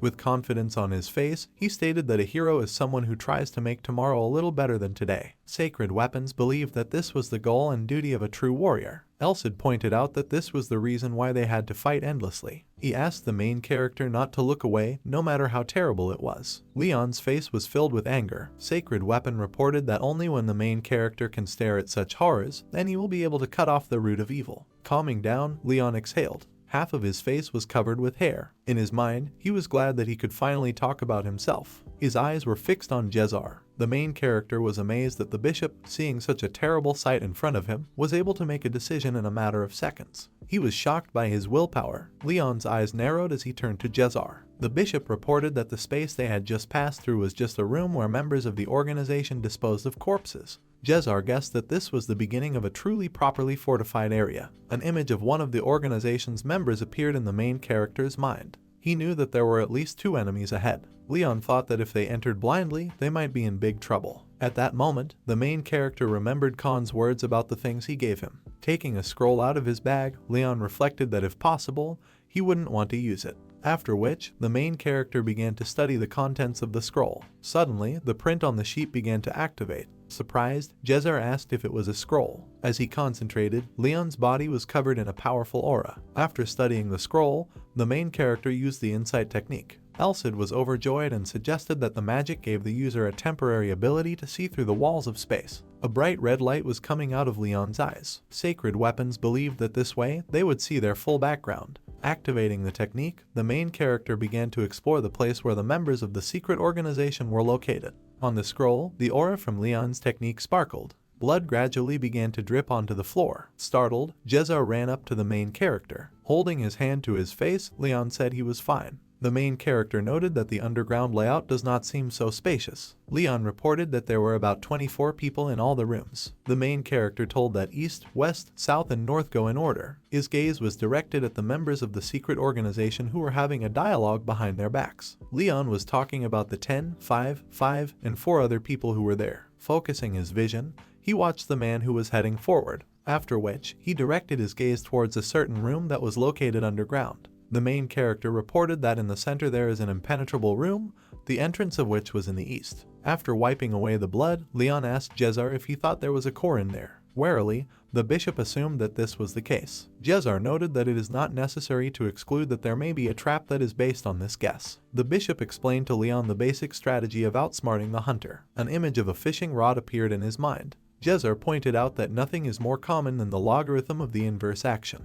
The bishop reported that what was considered a weakness is actually a strength. Jezar pictured a huge predatory fish swallowing a small fish. and perhaps this empty shell used to dispose of corpses could be the entire 25th district, the bishop continued. After hearing this, the main character was taken aback. Clenching his fist, Leon noted that Jezar's words were correct, but he still wanted to check out that place. Raising his hand, the protagonist suggested that the next time they came, the borders might not be as loose as they were now. Leon thought that today was their biggest opportunity to explore. Jezar tilted his head down in thought. Turning to Leon, the bishop asked if they should do everything as quietly and quickly as possible. The members of the secret organization standing near the door were engaged in a dialogue. Suddenly, a chain appeared around their necks, after which they fell to the floor. Their screams could be heard all over the underground passage. Foam began to flow from the man's mouth. Seizing the chain, Jezar claimed that they had destroyed 12 of their opponents. Holding the mace to his face, the bishop said that he had now stretched his body a little. Jezar noted that due to his age, he is not as fast as before. Approaching the wall, the main character put his hand to it. The bishop asked if it was the same impenetrable wall. Leon couldn't figure out how it opened. Leaning against it, the protagonist noticed that there was no door handle, after which Leon added that the wall remains stationary even if he pulls or pushes it. His gaze fell on the unidentified inscriptions that were dark red in color, which were like blood flowing from a wound. After spinning up his weapon, Jezar asked the main character to step aside. The bishop's mace was pointed toward the door. She hit it and bounced out of the way. After that, the guys were shocked. They couldn't believe that the mace just bounced off. Jezar tried to hit the door again. Leon's mind flashed to the memory of the bishop's powerful attack destroying a huge rock. The main character was thinking that just recently, Jezar broke a block of stone into small pieces. Leon recalled how the bishop smashed the stone floor and then launched an attack on the members of the secret organization. The main character could not understand how after such a strong blow, not a scratch was left on the door. Putting a hand to his chin, Elsid suggested that it might be a non-standard magic. The sacred weapon stated that the door was made of otherworldly dimension material. Elsid reported that it is a substance that is based on laws that do not exist in this world. An image of various iron ores appeared in his mind. The main character asked if the sacred weapon was talking about non-standard material. He said it was true. Elsid told him about exhibits that freeze when heated and burn when exposed to cold. The sacred weapon presented an image of ores that react at different temperatures. Elsid suggested that this door is a non-standard material that rejects any physical interference. Leon continued to stare thoughtfully at the impenetrable door. He believed that this is not just a confrontation with the use of physical force. The main character was thinking about how recently he couldn't even see what was inside when he used the scroll. Leon guessed that the door in front of them wasn't even affected by magic. The main character believed that if this is a door through which it is impossible to pass with the help of physical and magical power, then he has only one choice. Raising a hand in front of him, Jezar addressed the goddess. Concentrating, the bishop asked her to place a cleansing light in his hands, after which Jezar directed the tech towards the door. The main character wondered if this was a sacred reception. The sacred weapon stated that this was the case. Elsid reported that it was a holy power that couldn't be trained in the same way as an aura. He noted that it wasn't as well researched as magic. Elsid stated that its formation is due to the accumulation of pious devotion and good deeds. Jezar's technique emitted a powerful bright light. After the bishop put his hand to the door, a strong crack appeared on it. The sacred weapon noted that heretical magic tricks cannot stand up to holiness. Leon's face was filled with joy. He was surprised that the door was broken. Smoke was emitted from the place where the technique was used. Jezar applied the technique to the door again. Putting his hand to his mouth, the protagonist turned to Elsid. He asked if holiness should not prevail over heretical practices. The sacred weapon stated that it should be like this. Turning his gaze to the door, Elsid guessed that if the door had resisted the bishop's holy trick, it was incredibly secure. He didn't think the door was being used as a trap. Elsid thought Leon needed to tap into the opening process. The sacred weapon noted that if anything happens, it will provide support. Clutching the weapon in his hand, the protagonist agreed with him. The main character's body was covered with a powerful aura. Jezar's face was filled with surprise. Concentrating, Leon prepared to hit the door. With a serious look on his face, he drew his weapon behind his back. The main character's punch left a trace of aura. Bright light from Leon's aura spread throughout the room, after which the door was destroyed. The main character was shocked by this. Elsid noted that initially this matter could not exist in this world. Surprised, the bishop declared that Leon had delivered a stunning blow. Shocked, Jezar noted that he had underestimated his abilities. Confused, Leon put a hand to his head. He thought the bishop was flattering him. The main character noted that almost all the work was done by Jezar. The boy's eyes were focused on the darkness of the room that had previously been blocked by a door. The bishop said that he did not feel anyone's presence outside the door. Jezar suggested that they leave this space empty and then perform their rituals there. Next, they slowly entered the room. Leon noted in his mind that they couldn't see anything because of the darkness. The main character was once again struck by the smell of blood. With the help of technology, the bishop consecrated the expanse of the room, which was covered in darkness. After that, the guys' faces were shocked. They found a substance in front of them. Leon's face was frozen in place. His eyes were filled with an insane fright. A huge monster appeared in front of him, which occupied almost the entire territory of the room. Under Leon's feet was one of the monster's parts. Holding back the urge to vomit, the main character was amazed that all of them were alive and all of them were breathing. Elsid turned his gaze to the nearby monster-growing capsules. At that moment, the sacred weapon realized what was going on. Elsid reported that members of the secret organization strip the flesh and extract the blood from intelligent species, and then process them into chunks of meat with life force essence infused into them. The huge monster's hands were moving randomly in different directions. Sacred Weapons believed that the purpose of the secret organization was extremely clear. Elsid told Leon about the satanic art of summoning a monster, which is used as bait for a huge number of sacrifices. He noted that the monster devours an entire city just by opening and closing its mouth. Sacred Weapon stated that the calamity was called. Wiping the drool from the corners of his mouth, the protagonist asked what exactly the calamity was called. An image of a huge monster that devoured everything in its path appeared in Elsid's mind. He stated that the disaster was called the City Devourer. The main character's face was filled with horror. The sacred weapon said that it takes a lot of time and effort to summon it. He noted that once the monster starts to act, there is no way to stop it. Elsid revealed that there was a dimensional being outside that even the best of the best would not dare to face. The sacred weapon stated that the monster would be summoned to this world and simply return to another dimension after devouring the city in one bite. In his mind, he imagined an image of a creature that appeared from the other world using a portal. An image of Blaine appeared in the protagonist's mind. Leon couldn't believe that the city would become food for this monster. Sacred Weapons reported that despite the many attempts of the heretics, 99 attempts out of 100 usually ended in failure. In his mind, he imagined an image of how many people were flying towards the monster's mouth. Else said that the problem is that if they manage to succeed even once, then disaster will become inevitable. Raising his hand, the protagonist asked if this ritual had ever been successfully completed. Folding his hands, Elsid assumed that the chronicle entries were left because something like this had happened. In his mind, he imagined the image of books that were placed on the floor. Sacred Weapons reported that the special thing about satanic arts is that no one knows what phenomenon they will bring until they are activated. Elsid noted that most of the countermeasures against heretical practices that the Holy Church possesses were created after any incidents. Putting a hand to his chest, Leon wondered what countermeasures could be used against the City Devourer. He believed that they would have to face a monster without a plan. Sacred Weapon's face was filled with doubt. Elsid reported a bad feeling. He noted that this place seems to be nothing more than a place where sacrifices are processed for the City Devourer. His gaze returned to the monster-growing capsules. Sacred Weapons felt that this volume wasn't enough. Elsid noted that the level of security in the dungeon was extremely low. A memory of how the boys had dealt with the members of the secret organization popped up in his mind. The main character suggested that they had already collected the necessary amount of sacrifices. Sacred Weapons estimated that they had collected a minimum of 90%. Elsid believed that soon the members of the secret organization would begin the ritual. An image of the pentagram that was drawn on the floor appeared in his mind. Sacred Weapon assumed that as soon as Leon tried to evacuate the townspeople, the members of the secret organization would immediately start performing the ritual. The main character's face was filled with shock. Raising her hand in the air, Elsid invites Leon to go straight ahead. An image of a powerful army appeared in Sacred Weapon's mind. Elsid stated that they would gather all the armed forces in the city to conquer the 25th district. Sacred Weapons reported that a satanic art like the City Devourer would require a large-scale ritual. Elsid was confident that the problem would be solved if they beat them all up earlier. Turning his gaze downwards, the main character was talking about all-out war. Sacred Weapons believed that the cornered members of a secret organization would hide in their shells like turtles and cling to the last resort. Elsid pointed out that a terrible characteristic of satanic art is their defensive abilities. In his head, he imagined the image of a turtle hiding in its shell when startled. Sacred Weapons reported that these skills are based on the principles of the otherworldly dimension. Elsid was sure that members of a secret organization have any power other than the sacred one. Closing its eyes, the sacred weapon noted one thing.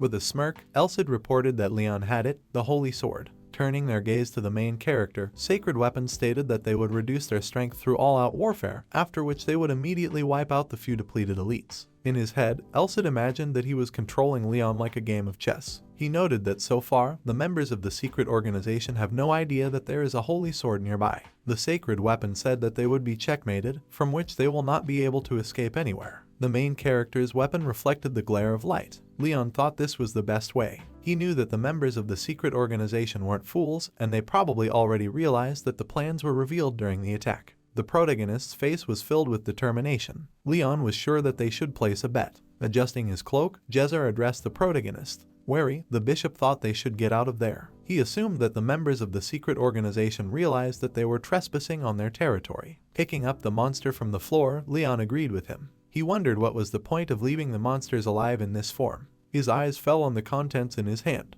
The bishop's mace was only inches from the floor. Jezar readied himself and struck at the monster. Chunks of the monster's flesh flew all over the room. After that, the guys left the room and headed for the exit. Turning to the main character, the bishop suggested speeding up. An enraged member of the secret organization reported that the intruders were fleeing. The man was saddened that the victims, on whom a lot of time was spent, were destroyed. There was a huge commotion in the 23rd district. The man ordered to stop the pursuit. He believed that if this place was discovered, then it should be blocked. The shining moon was gradually blocked by clouds floating forward. After catching his breath, Leon assumed that they had decided not to pursue them. Jezar agreed with him. The bishop reported that the energy of those who were chasing them gradually began to recede. Jezar told me that he had disturbed a hornet's nest as a child. He noted that he felt the same way now. Leon was taken aback when he heard this. The bishop's mind conjured up an image of hiding from angry wasps as a child. Jezar said that at that moment he just jumped into a nearby pond. The bishop noted that this time the situation is a little more dangerous. He stated that there is no tolerable reservoir nearby in which they can hide from the impending threat.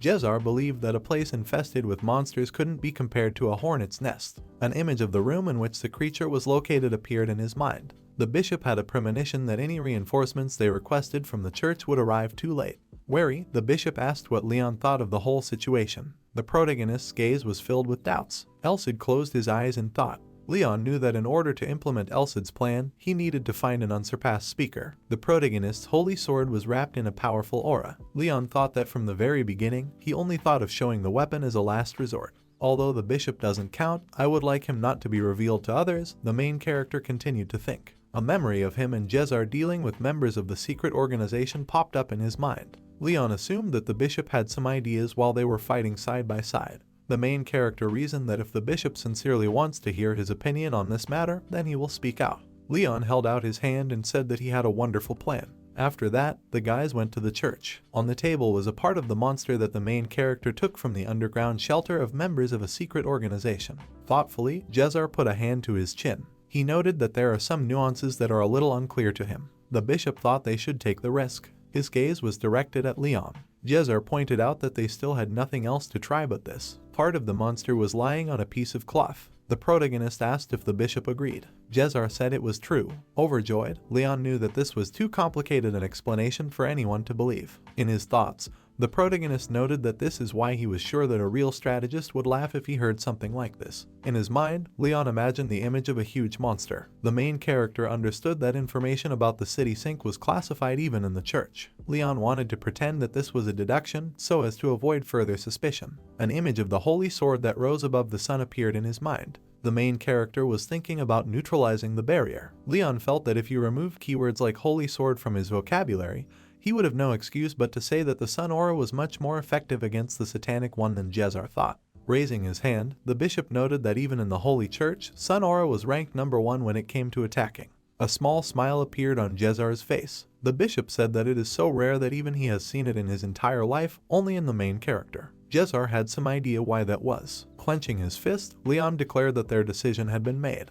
The main character reported that they would mobilize the army guild to block the members of the secret organization from breathing by forcing them to lock themselves in, and then sneak in and defeat them with the help of a small number of elites. Above his head, Jezar held up 2 fingers. The bishop stated that they have 2 mandatory conditions. With a confident expression on his face, Jezar said that the first condition concerned the mobilization of the army guild, and the second one concerned the formation of a team that would infiltrate their base. The main character was sure that the first condition is quite simple to fulfill since Jezar can speak out against the cult. An image of an armed member of a secret organization appeared in his mind. Leon believed that the problem was that they needed people who could stand up to the elite warriors of the satanic art. The main character was thinking that the team should consist of people who, by guild standards, have at least a rank. Leon put his hand to his chin and talked about the rank. Suddenly, the main character's face was shrouded in joy. Leaping up from his chair, Leon suggested that the bishop recruit strong men from the slums. Taken aback, Jezar didn't understand what the main character meant. With a thumbs up, Leon stated that even in the slums, there are people who are not inferior to a rank warriors. He wondered if Feng and the Undertaker would be a great addition to their team. The main character believed that they would definitely cooperate. Taken aback, the bishop asked to leave the discussion of their abilities. He asked if Leon was sure they would join the war. The protagonist believed that if Jezar told them this, they would have no other choice. Pondering, the bishop turned his gaze downwards. Encouraged, Jezar suggested that this would be considered conscription. Grinning, Leon said it was an opportunity to do good things in the name of the church. The main character was sure that without any doubt, they would follow the bishop as soon as he showed the stamp of the Holy Iron Castle. After hearing this, Elcid fell into a stupor. Sacred Weapons was sure that if the people they were talking about overheard their conversation, some of them would have already been stabbed a couple of times by the sword. In the protagonist's mind, the memory of Khan stopping his fist a centimeter away from his face popped up. Grinning, the main character noted that he was not going to take revenge for the fact that his nose bled. The guild flag fluttered in the strong wind. The adventurers' faces were shocked. Dumbfounded, Lai greeted the protagonist and the bishop standing next to her. Leon grinned and closed his eyes. Jezar appeared in front of Li, fully equipped in full armor. The eyes of the shocked adventurers were directed towards the guys. They assumed that the person in front of them was a knight of the Order of the Holy Iron Castle. They were curious about what business he was doing at the guild. Turning his head, Leon informed Li that he wasn't here today to make a request, but to ask for cooperation. Removing his helmet, Jezar passed away. The bishop stated that he requests the full support of the guild in the name of Holy Iron and Chain. Hearing this, Lai was thrown into shock. Bright rays of sunlight could be seen from the guild window. Bernard folded his hands and announced that he was a guild master from the Blaine branch. Bernard noted that despite the reason for their acquaintance, he is counting on the guys. Shocked, Leon thought that he was even bigger than Khan. The main character had heard that Bernard was in a rank at one time, but had to retire due to a leg injury. Closing his eyes, the guild master declared that he was fully aware of the severity of the situation. Bernard pointed out that the importance of the problem was so great that it might well have led Jezar to request a meeting with him. Leon guessed that the guild master's experience had a significant impact. The main character noted that the explanation of the situation and the discussion of countermeasures went like clockwork. Bernard's gaze was directed at the little monster provided. Leon pointed out that the guild master's face darkened when he heard how little time they had left and the approximate extent of the damage. The plot showed us a girl whose face was hidden by darkness. The main character pointed out that according to the guild master's information summary, out of the 4 rank people currently active in Blaine, there is only one adventurer who can mobilize, as everyone else is completing requests. The children's eyes were focused on a small house with a bright light. Leaving matters with that adventurer to the guild master, the protagonist and the bishop headed to the slums to recruit Khan.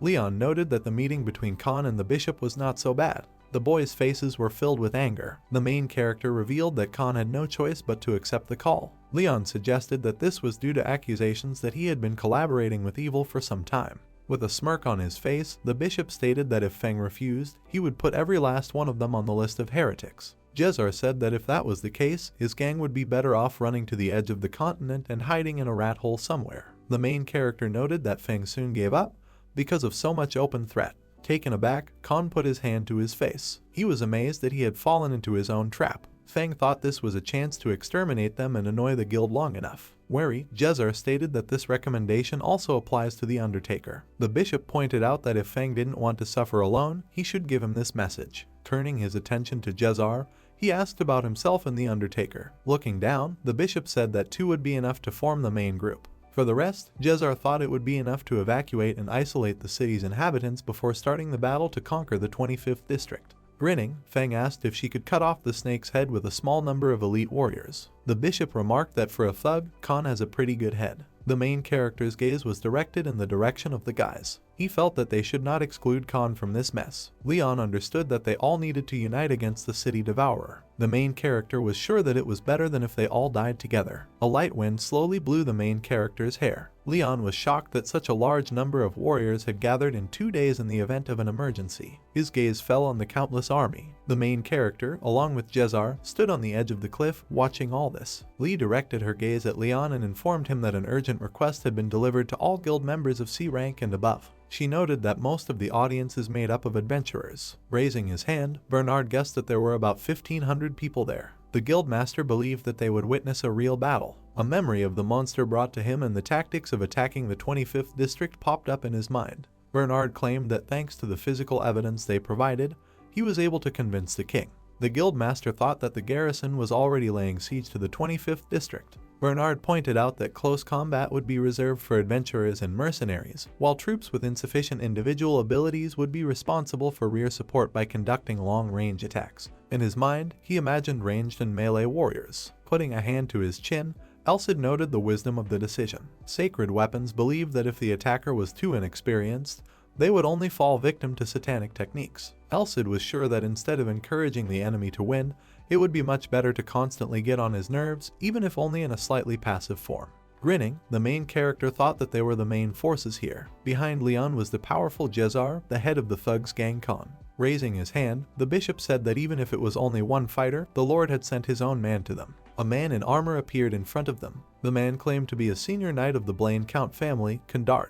The knight of the Count family greeted the guardian of the goddess. Embarrassed, the bishop noted that Kandart was flattering him. Jezar wished him the blessing of the goddess. The main character was amazed that Kandart, being only a free knight, had already gained fame for his martial art. Folding his hands, Feng noted that he felt out of place here. In his mind, Leon was thinking about Khan being the boss of a slum dweller, which explained his reaction. Coming up behind the main character, the stranger asked if he was late. Wary, the knight of the Count's family asked who he was. The stranger's body was wrapped in a mysterious aura. He noted that they had called him. The stranger was surprised that they would then ask who he was. With a smirk on his face, Khan stated that he and the stranger are now in the same boat. Feng asked him to take responsibility for the task assigned to him and not break orders. The stranger's eyes were shining. He said that he would act only at his own discretion. The stranger noted that he was a murderer, which is why the approaches to the case were very different.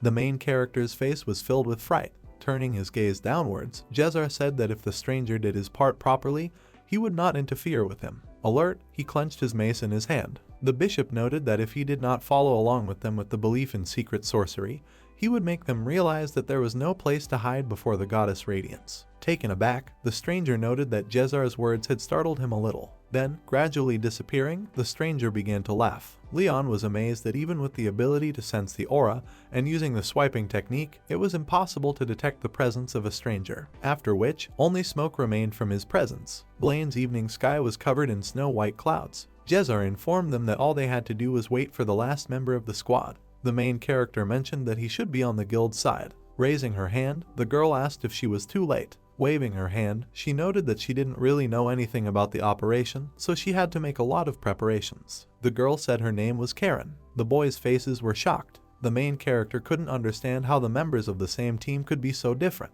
Karen smiled and walked over to Leon. The main character was thinking about a gangster and 2 adventurers, after which he directed his gaze towards Jezar and the knight of the Count's family. Leon thought of the retired knight of the Holy Iron Castle and the senior knight of the Count's house. In his mind, he imagined the image of a stranger. Putting his hand to his head, the main character understood that it would be wrong to hope for a spirit of unity with such a composition. In his mind, Leon noted that they were all teaming up just based on their skills. With a serious look in his eyes, the protagonist announced the start of the operation. The vast expanse of the 25th district was shrouded in powerful flames. Towering above the members of the secret organization were weapons covered in fire. The area's license plate was covered in soot. The man reported a sudden attack. Raising his head, he spoke to the main bark, after which his gaze fell on the multiple fire volleys flying towards him. The heads of the members of the secret organization were hit by arrows. Frightened, the man ordered to quickly print out the abomination. The corpses of the members of the secret organization lay in a pile of rubble.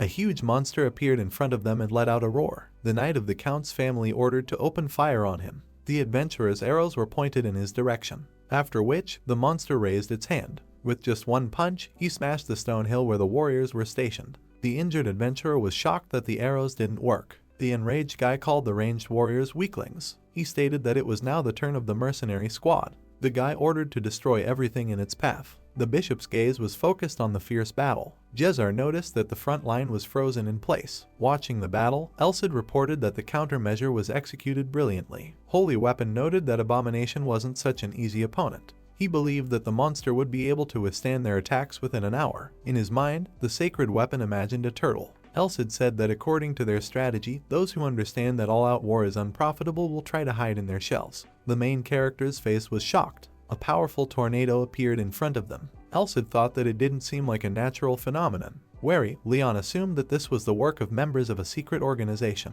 Rushing forward, Jezar announced that now it was their turn. The four of them immediately headed towards the natural disaster. The main character was amazed at their speed, after which, he assumed that it was him who was too slow. After stopping, the squad faced a huge tornado. Leon caught up with the squad and tried to catch his breath. Taken aback, Kandart noted that he hadn't thought of the main character. The Knight of the Count's family apologized to him. Concentrating, Kandart said he would start first. Kandart unsheathed his fire sword as he headed towards the tornado. He was interested in testing how strong the barrier created by the secret organization's satanic techniques was. After preparing for battle, the Knight of the Count family cast a fiery aura, after which the tornado was completely covered in powerful flames. Putting his hand to his chest, the protagonist noted that this was to be expected from a Knight of the Count's family. While watching the tornado, Kandart reported a barrier. Laying a hand on the shoulder of the enraged Knight of the Count's family, Khan said that the weaklings had better go to the side. Feng concentrated all his strength in his fist and prepared to attack. After which, he directed his strike towards the natural disaster. The main squad watched as nothing happened after Khan's attack. Kandart grinned and noted the magnificence of Feng's punch. The eyes of the enraged squad members clashed head-on. Jezar said that he could break the barrier with a trick. The bishop noted that he needed to protect the holy power as it was unknown what was waiting for them inside. Stretching his shoulders, the main character said that he had already seen enough of unsuccessful attempts. The gazes of the surprised squad members were directed at Leon. Putting his hand to his sword, the protagonist asked if Elcid had accumulated enough strength. The sacred weapon reported that its energy was surging over the edge. Elcid said that he was overflowing with energy thanks to the members of the secret organization that they had slaughtered last time. The holy sword was completely enveloped in a majestic aura. The holy weapon was amazed that a single heretic could do more good than 1,000 demonic spawns. Grinning, Elcid asked the main character not to worry about saving energy and just hit with all his might. Leon's mouth was steaming. After agreeing to the sacred weapon's request, the protagonist asked not to destroy the disguise due to his overexcited state.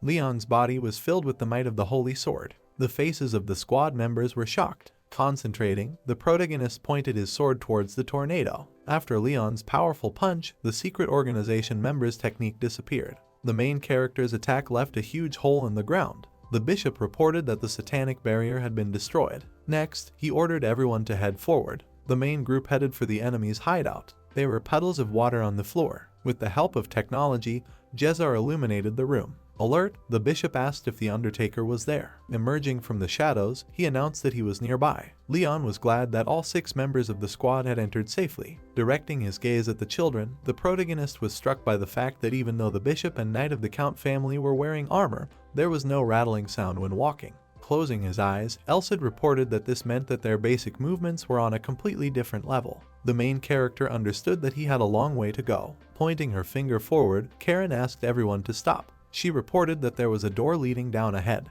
Their eyes fell on the swinging doors. Jezar thought it was too suspicious. Khan suggested that it might be a trap. Kandart was sure that it would be better for them to just pass by. Raising her hand, Karen informed him that this was the only door that led to the lower level. He thought they should try going down first. The Knight of the Count's family was amazed that Karen was so easily ready to throw herself headlong into the pool. Turning to her, Jezar asked if she could tell if there was a trap set up here. Leon remembered what the guildmaster had said about Karen being a tracker. Turning her gaze downwards, Karen noticed that it was quite difficult. Her gaze was directed at the stairs that led to the lower tier. Karen reported that there were 2 completely different spaces outside and outside the stairs, so she wasn't able to explore it until she got inside. With a serious expression on his face, Jezar invited them to go downstairs. The bishop believed that if they delayed, the situation would only get worse. Kandart, alert, suggested that they hurry. The main squad members headed inside the lower tier. As Leon walked slowly down the stairs, he was surprised that he still didn't feel the Undertaker's presence.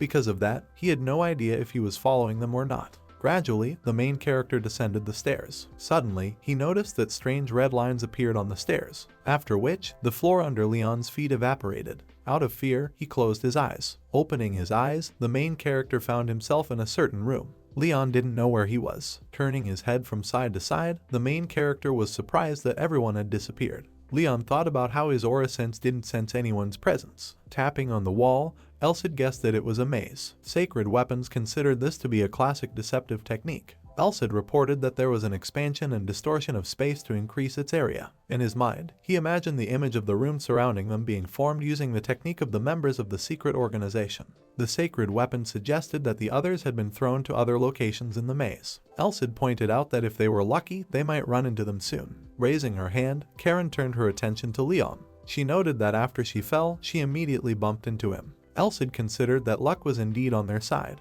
With a smile on his face, Karen noted that the main character was worried about being alone in such a gloomy place. Taken aback, Leon asked if she was alone. Cautiously, Karen reported that the pathetic worm had followed her. The main character was shocked by her words. A shadow formed in front of the guys. After the Undertaker came out of the shadows, he asked who was pathetic. Pointing her hand to the side, Karen asked if there was another pathetic worm besides him. With a scornful look, she said that if the Undertaker didn't like being treated like this, then he should step out of her shadow. Karen didn't understand why he continued to annoy her with his slow way of speaking.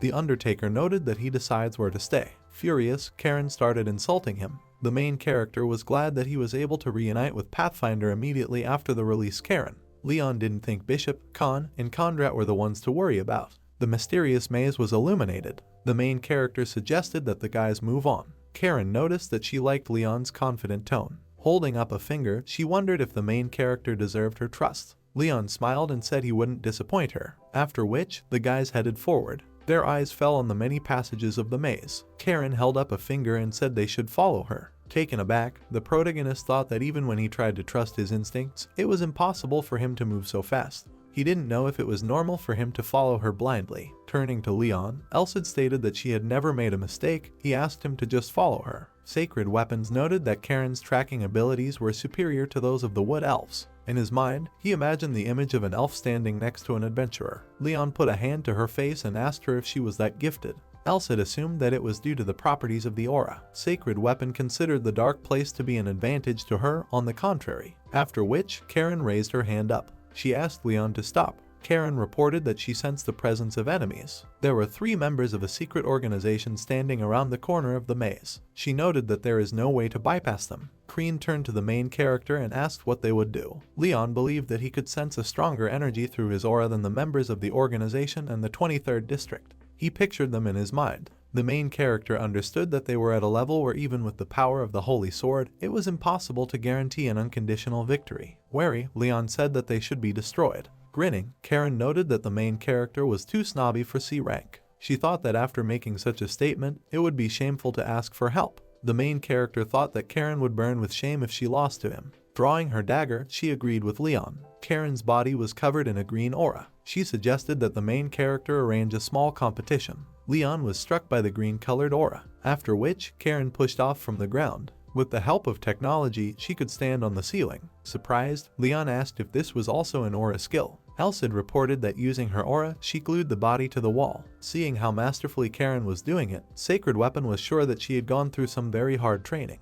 Elsid noted that if the main character is going to keep up with her speed, then he needs to focus on his legs. Leon struggled to catch up with Karen, who was rushing into the distance. The main character noted that he knows this even without the sacred weapon. Around 3 members of the secret organization, a rock fell, after which the man raised his head up. Karen waved happily at him. The man said that there were enemies there. The faces of the members of the secret organization were shocked. In an instant, multiple daggers were stabbed into their heads while watching Karen. Leon was shocked that she threw the daggers with her hand at such speed. Digging his claws into the floor, the man considered her act impudent. A group of monsters appeared before Karen. The man asked if she knew where she was now. Grinning, Karen thought it was an odd question. Rushing to the attack, she reported that she was in a slum without a master. After dodging the attack, the guy declared that these trinkets would not harm them. Suddenly, a rope wrapped around his leg. With her help, Karen pulled the guy to her side. Grinning, Karen said the daggers were just a distraction. With a lightning attack, the Undertaker took the man's head off his shoulders. Taken aback, the main character thought that he was afraid.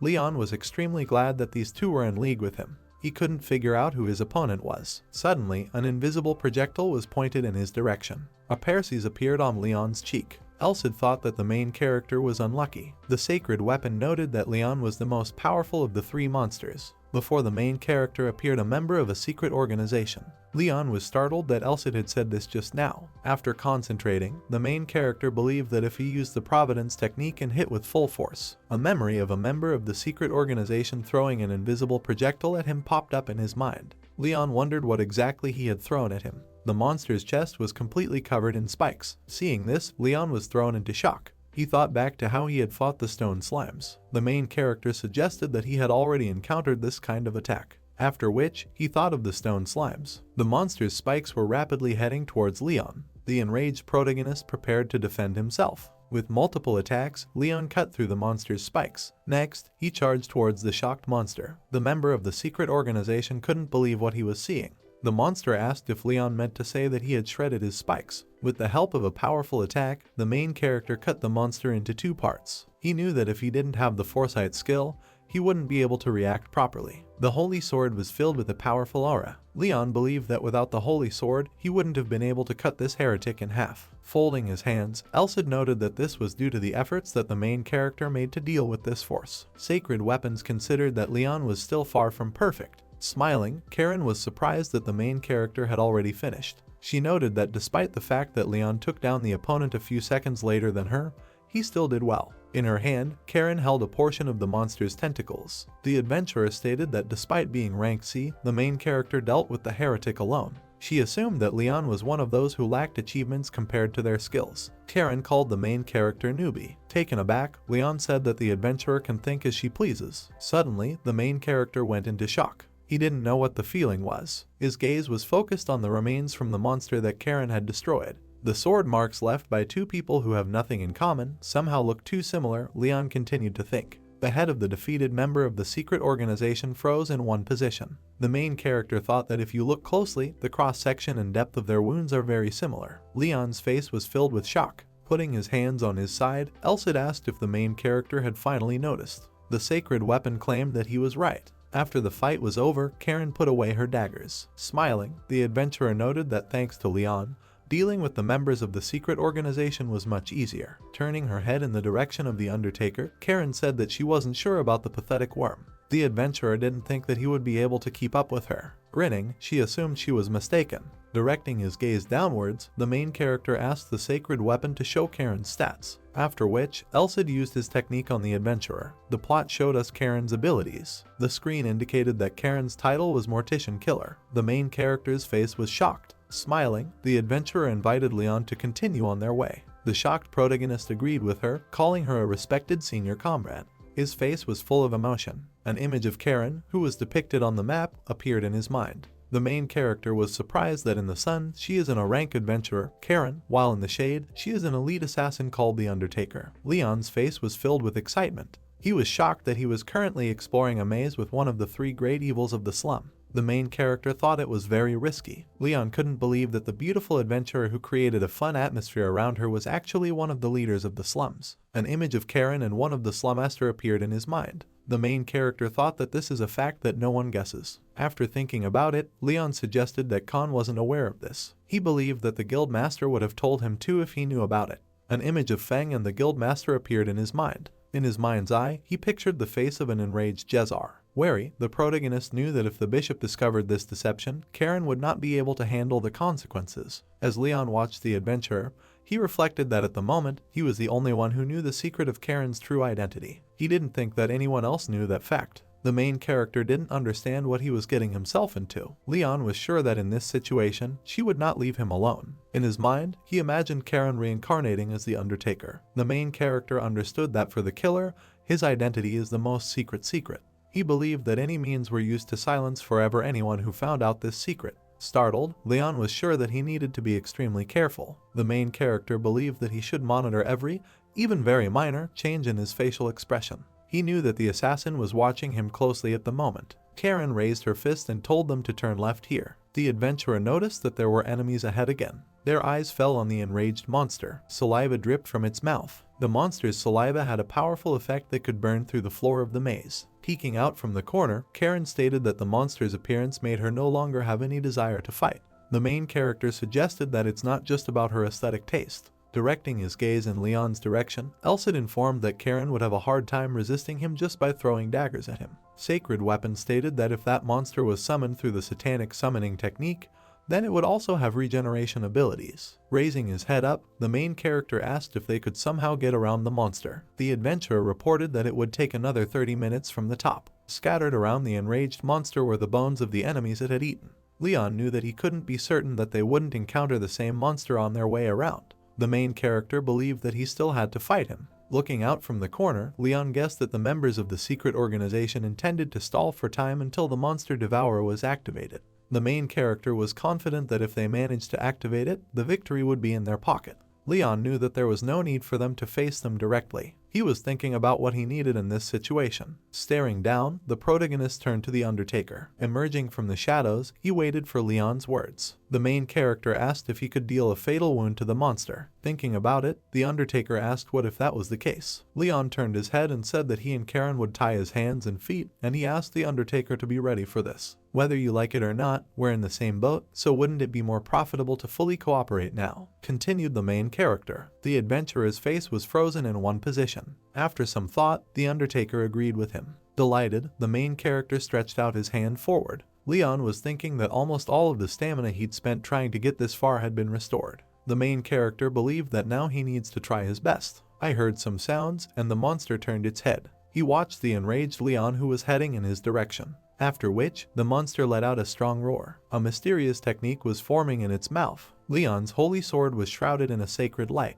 The main character turned to Elsid. Sacred flames completely enveloped the room where the monster was located. Leon thought about the proven ability he had experienced when facing the phantom armor. A memory of fighting a fierce battle with the enchanted armor popped up in his mind. The main character understood that this is one of the main functions of the holy sword, which erases any power and substance that is life-threatening. Seeing the light, the monster let out a powerful roar. With a swing, the protagonist aimed the holy sword towards the monster's throat.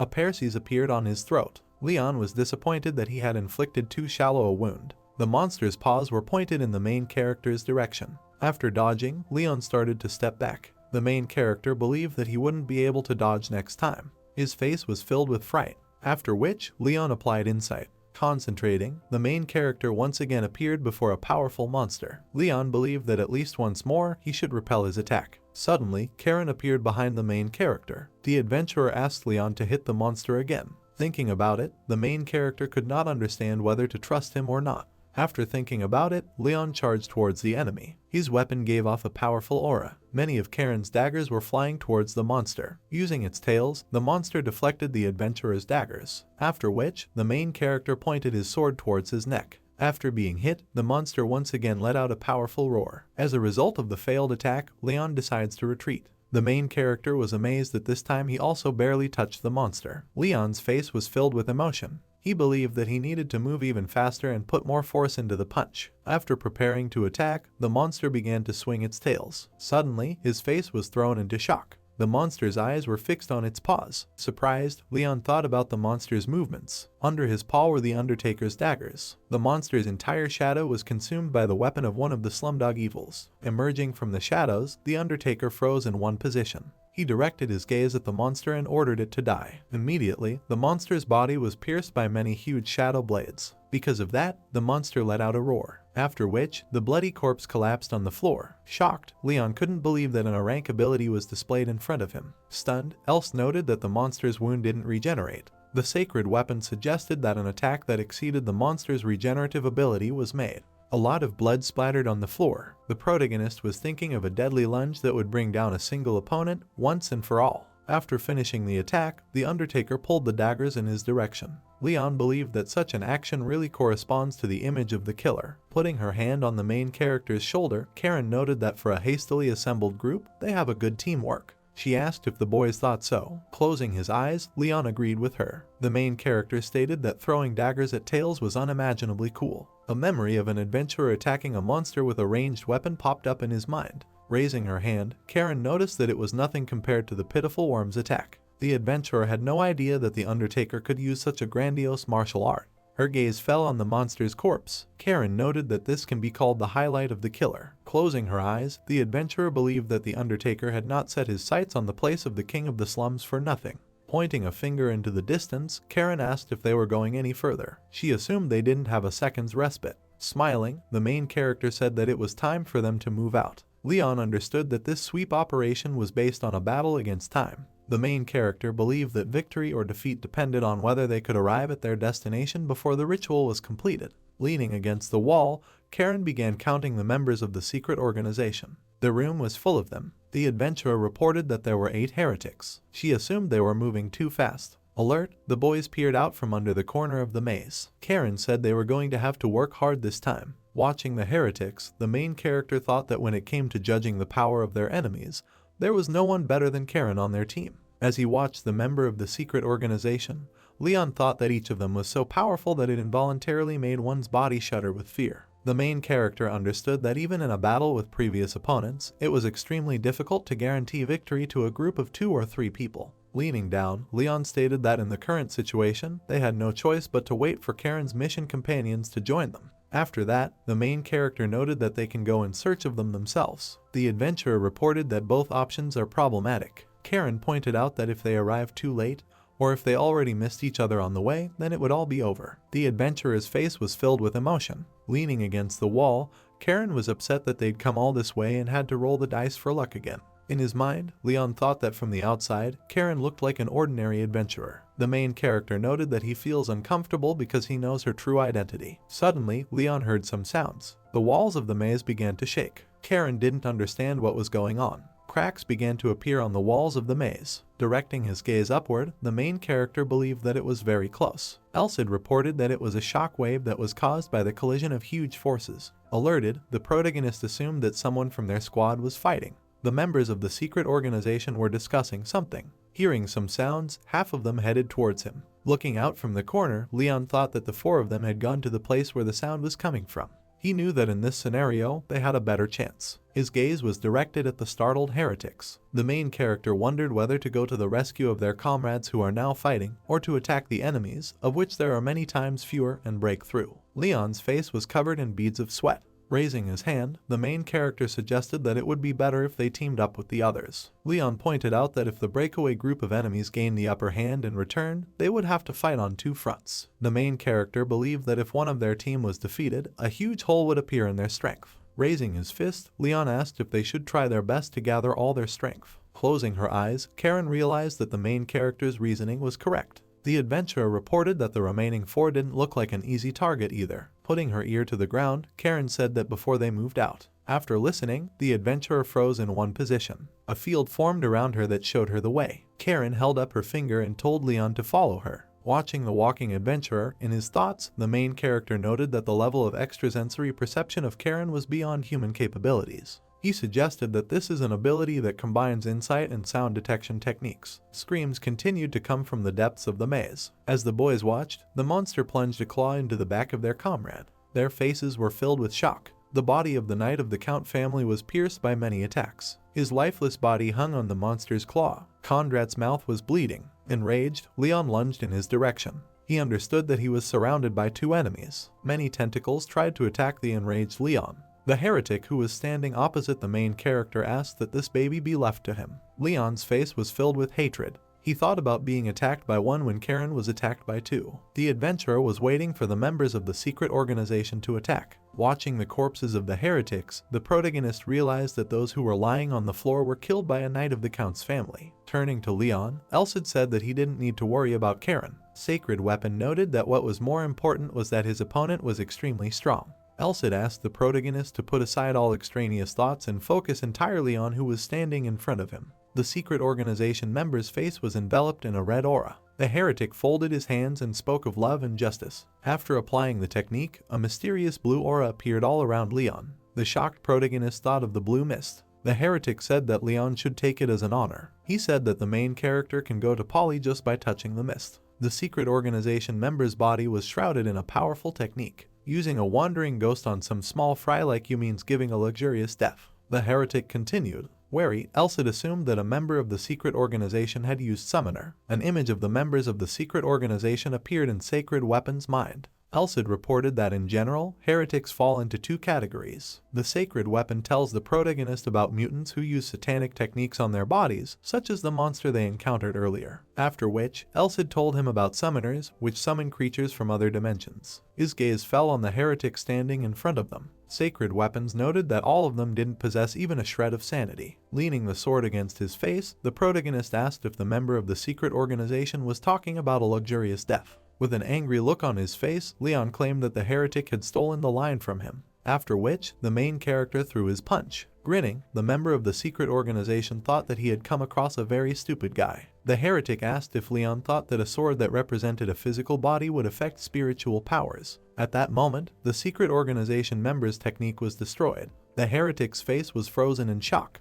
Grinning, Leon noted that there were always exceptions. The main character was confident that as long as he had the holy sword in his hands, he could destroy anything. Startled, the heretic thought it was nonsense. He pointed out that no matter how much aura power was put into the weapon, it was impossible for it to destroy his satanic technique. After which, the heretic once again placed his hands in the seal to activate his technique. A pentagram appeared above the head of the member of the secret organization, from which a huge monster gradually began to climb out. With just a swing of his sword, the main character cut the monster into two pieces. The dumbfounded heretic raised his hands, after which, Leon pierced his chest with his sword. Blood gushed out from the secret organization member's chest. While holding Leon's sword, the heretic asked if he thought his attack would have any effect on him. After paying attention to the wound, the member of the secret organization couldn't believe that it wasn't healing. The heretic did not understand what kind of blow would bring the satanic art to naught. A shocked member of the secret organization suggested that Leon. The heretic's face was filled with fear. After the protagonist destroyed the heretic, he placed the holy sword in its case. Leon's gaze was directed in the direction of the adventurer. With an indignant face, Karen wondered if she could have lost. She thought that this was a real shame that had fallen on her head. In his thoughts, the protagonist noted that the adventurer was fighting against two opponents. Taken aback, Leon said that he had come across a weak opponent. Their eyes fell on the place where the sounds were coming from. Karen thought it was more important to find out what had happened to Conrad.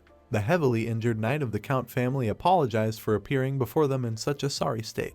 Conrad said that in this state, he will not be able to go further along with other team members. He asked the boys not to waste time on him and go to the others as soon as possible. Leaning against the wall, the knight of the Count's family declared that even if it was late, it would be as soon as his body recovered. Karen turned to Conrad. Alert, she asked him how much time he had left. The knight of the Count family was surprised by what she already knew. Turning her gaze downwards, the adventurer wondered if this meant that the power was so low that Conrad, who possessed a high-level aura, was unable to stop the bleeding. The main character's face froze in one position. Putting his hand to his wound, Conrad said that he could hold out for at least another hour. The knight of the Count's family noted that he had no idea what would happen next. Watching Conrad's wound, Leon was shocked at the time remaining. He didn't know if they could clear the city of evil in an hour. In his thoughts, the protagonist wondered if they would have the opportunity to heal the knight of the Count family immediately after the battle was over. If I wasn't able to do something, I wouldn't even waste time thinking about it, but right now I have the holy sword, Leon continued to think. After which, the main character put his hand to his weapon.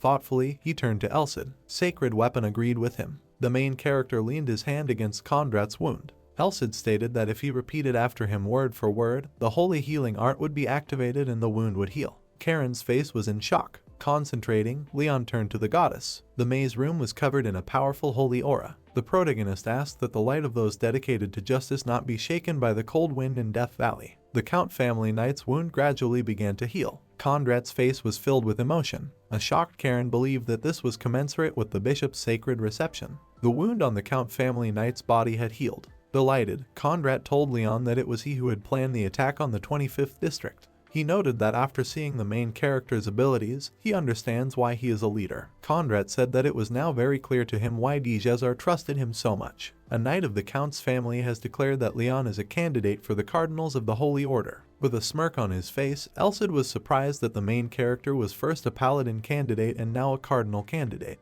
Having calmed down, Conrad noted that he was behaving too tactlessly for a man who owed Leon for the rest of his life. The knight of the Count's family reported that it was impossible to fight. After which, he stated that he didn't have enough strength to heal on his own. Taken aback, Conrad assumed that revealing Leon's identity wasn't what he wanted. As long as you don't take a high spiritual rank in the future, Sir Conrad sitting in front of Stoy will keep his mouth shut. The Knight of the Count's family declared, holding up his finger. Sacred weapons believed that misunderstandings accumulated like a snowball. The dumbfounded protagonist thanked Kondrat. Karen said she would give him a healing elixir. She asked the Knight of the Count family to stay here while they returned to their original mission. The main character noted that they should hurry. Kondrat waved to the members of the main squad who were walking off into the distance. Leon's face was shrouded in many doubts. Interested, Karen turned to the startled protagonist. Pinning him to the wall, the adventurer asked if what Kondrat said was true. Her face was filled with delight. Karen felt that being a candidate for the Cardinals during the Leon years was not unprecedented. Embarrassed, the protagonist averted his gaze to the side. The adventurer noted that the attribute of Leon's aura is the sun, so he also mastered the sacred example, which was not inferior in level to the bishop's art. Karen thought that Leon was quite worthy of such a position, after which, the adventurer noted that the main character is also very good at using aura weapons. Her gaze fell on Leon's holy sword. Karen asked who taught the main character how to use it. Closing his eyes, Leon declared that he was not a contender for the cardinal post. Folding her fingers, the adventurer assumed that the main character was a disciple of the Holy Iron Castle Order. She asked Leon to teach her too, as she is burning with curiosity. Turning around, the main character reflected that if he did not know the true nature of Karen, he might have succumbed to her persuasions. Leon noted that if they became friends in the future, he would share a couple of secrets with her. Continuing to look at the main character, the adventurer stated that contrary to her expectations, he turned out to be an impregnable wall. Karen wondered if all the boys from the order were like that. Tying her ponytail,